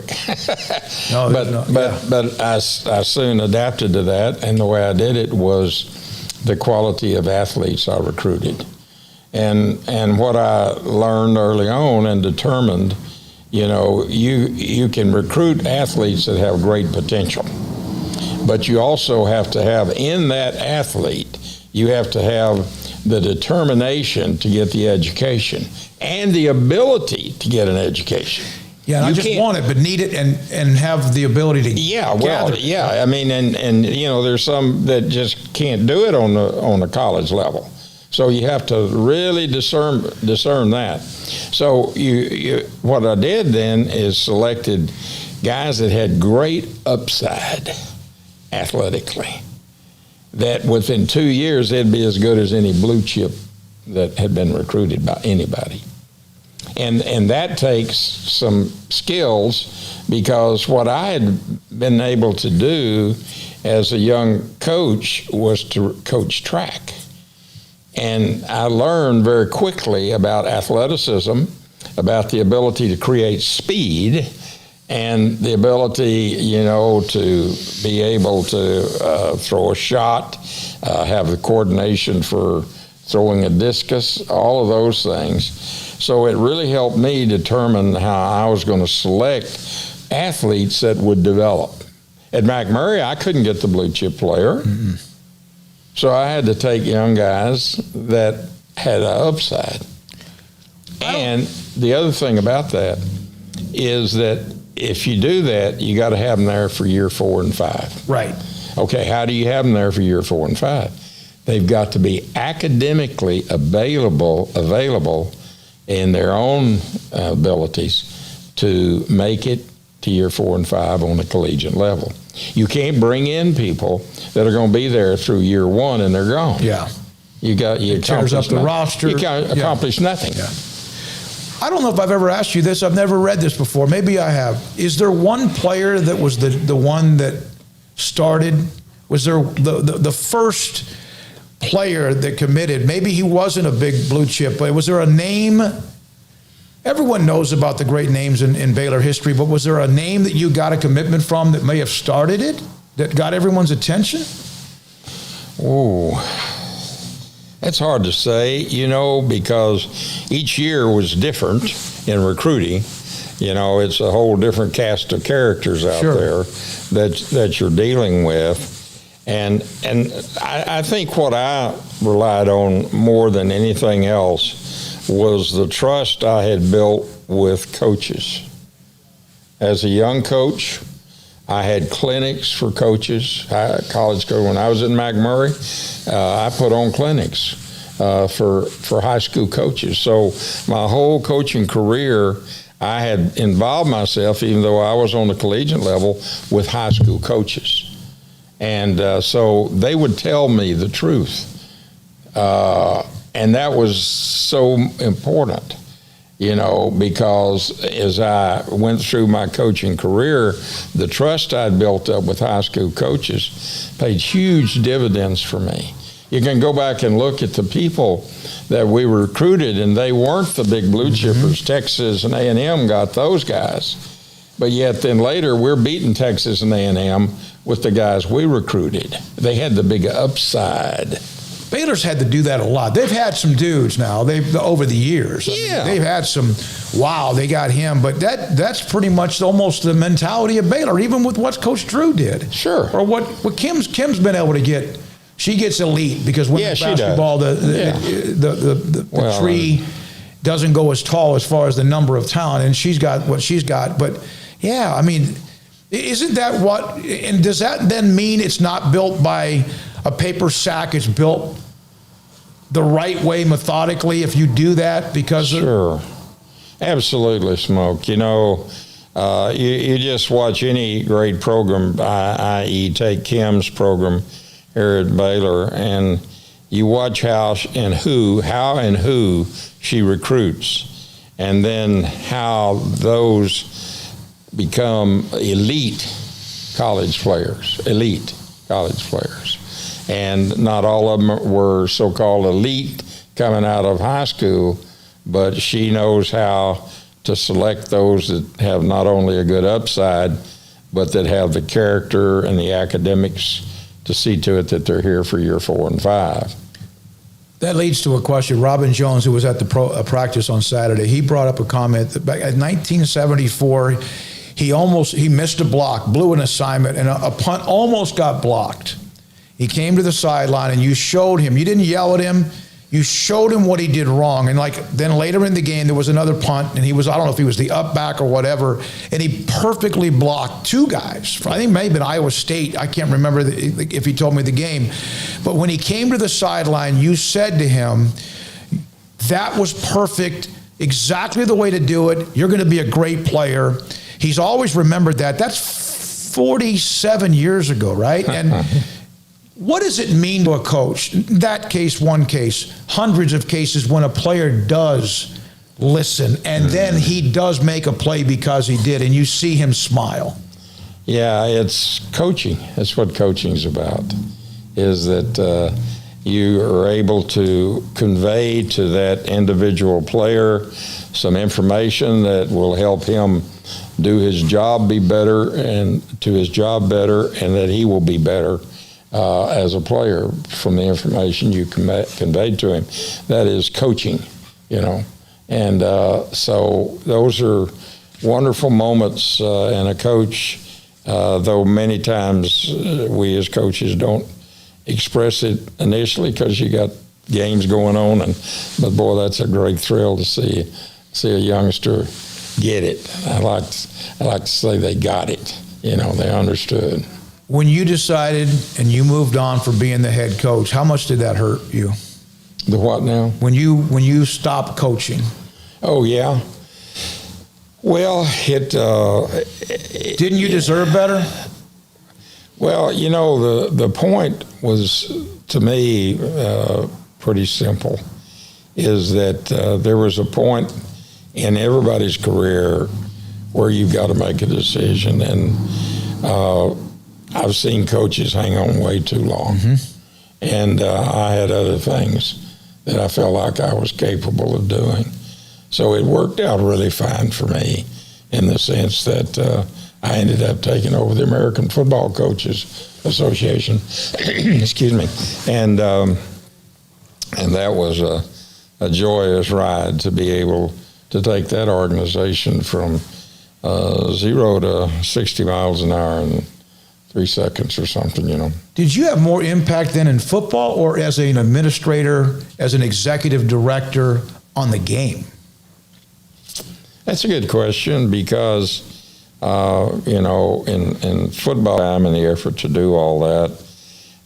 Then when I took over the American Football Coaches Association, that put me on a different level with decision making from an individual to someone that is in the middle of it and that has an influence and an impact, and you can get decisions made that are significant nationwide. College football is a monster. It's $1 billion business or whatever it might be. When was the last time you lost your temper? I don't lose my temper. Period. That's hard not to do. It's hard. Is that because you're so at peace with everything? Nah, I think it's control. Self-control. Maybe I need to clarify that. I might lose my temper, but I don't show it. Okay, internally, it's like sometimes you hear about, like Coach Aranda or Tony Dungy or Lovie Smith, you hear about, they're not fiery enough and they win. I heard that about Coach Aranda, they're 2-7, so he doesn't have that passion. That doesn't always mean you don't have the passion. It just means you have a different personality, right? That's right, and a different way of expressing it. The fire might still be burning. Yeah, expressing it, yeah. Yeah, I had people on my staff that I put on my staff that was their job. Mm-hmm. Corky Nelson is a good example. He's a fiery guy, and he's always one I had to kind of keep a little bit of a thumb on, but he was a great football coach, and but he would get right with them, And the other thing that I tried to do as the head coach is that I wanted to make, when I said something, I wanted it to be significant. Mm-hmm. You know what I'm saying? Where if I just got in there and rattled off every day the same old, then it got just in their head, it just, that's what the coach is going to say. So I tried to make everything that I remarked about or that I made a decision on something that would be pretty significant. It counted, it made a difference, it got the attention? Yep. Yeah, that's it. Grant Teaff, longtime Baylor football coach, AFCA executive director, and of course, a legend in many ways. When you think of Grant Teaff, if you could describe Grant Teaff, how would you describe yourself? I know that's for others to decide and to say, but we all have an opinion of ourselves, and we all know where we try to go with ourselves. Frankly, my first commitment is to my Lord Jesus Christ, my Savior. I'm a Christian. I have been since I was 12 years old, and that is my first commitment, is to Jesus, not just to my church. I'm First Baptist Church here in Waco, Texas, and a long time member. But that is a commitment I made when I was 12 years old. It affected me all throughout my coaching career. It's been a key integral part of my marriage. It's significant in raising my children because through that I developed a philosophy that I believe worked pretty well in all of those areas.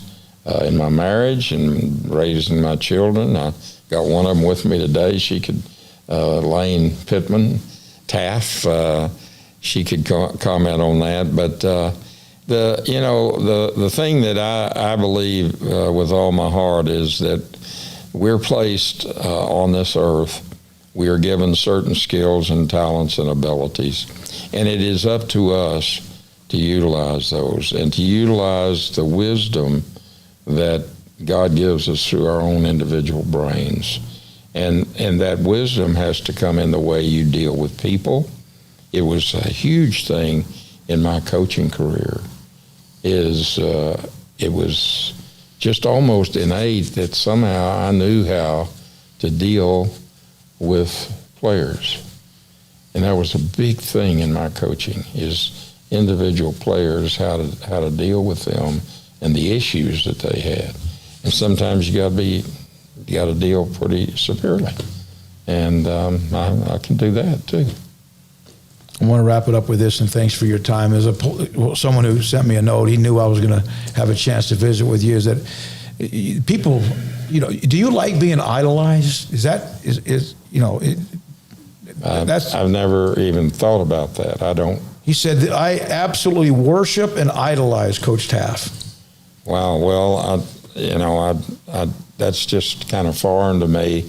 I like for people to respect me. Mm-hmm. I like for my former players to like me and care about me. And the word love is okay. I used it. I used it sort of as a bludgeon, with my players. When I first started telling my players I love them, they were like, "What?" Oh, yeah. But then they realized that through your actions, you determine if you really love somebody. It's with your own family and with your wife. You can say the word "I love you," but what are your actions? How do you express your daily involvement with either your athletes or your family or your business or whatever it might be? And that is the telltale story. And the story with Coach Teaff, man, thanks a lot, buddy. Appreciate it. Thank you so much. Thank you, Lane. Appreciate you. Armstrong Sims, I'm David Smoak with Grant Teaff. We could talk forever. SicEm365 Radio. All right. Thank you again to Coach Teaff. Thanks to Armstrong Sims coming in earlier today to have that time with him and Lane Pittman, his daughter, one of his daughters, to appreciate her as well. And that's up on the premium section. It's up on the Twitter feeds, and we'd love your feedback on it. And again, you could talk and hear him forever and ever. And it's about the 15th or 20th time I've been fortunate to interview him. All right, thanks to all of our guests today, including Coach Teaff. Thanks to Tanner Mordecai, Football Bob as well, Jackson Moffitt, and Matthew Meyer. They were fantastic. The Mullet Brothers as well. For Craig Smoak, Armstrong Sims, thanks to our incredible sponsors and for you for listening and watching. I'm David Smoak. Good night. SicEm365 Radio.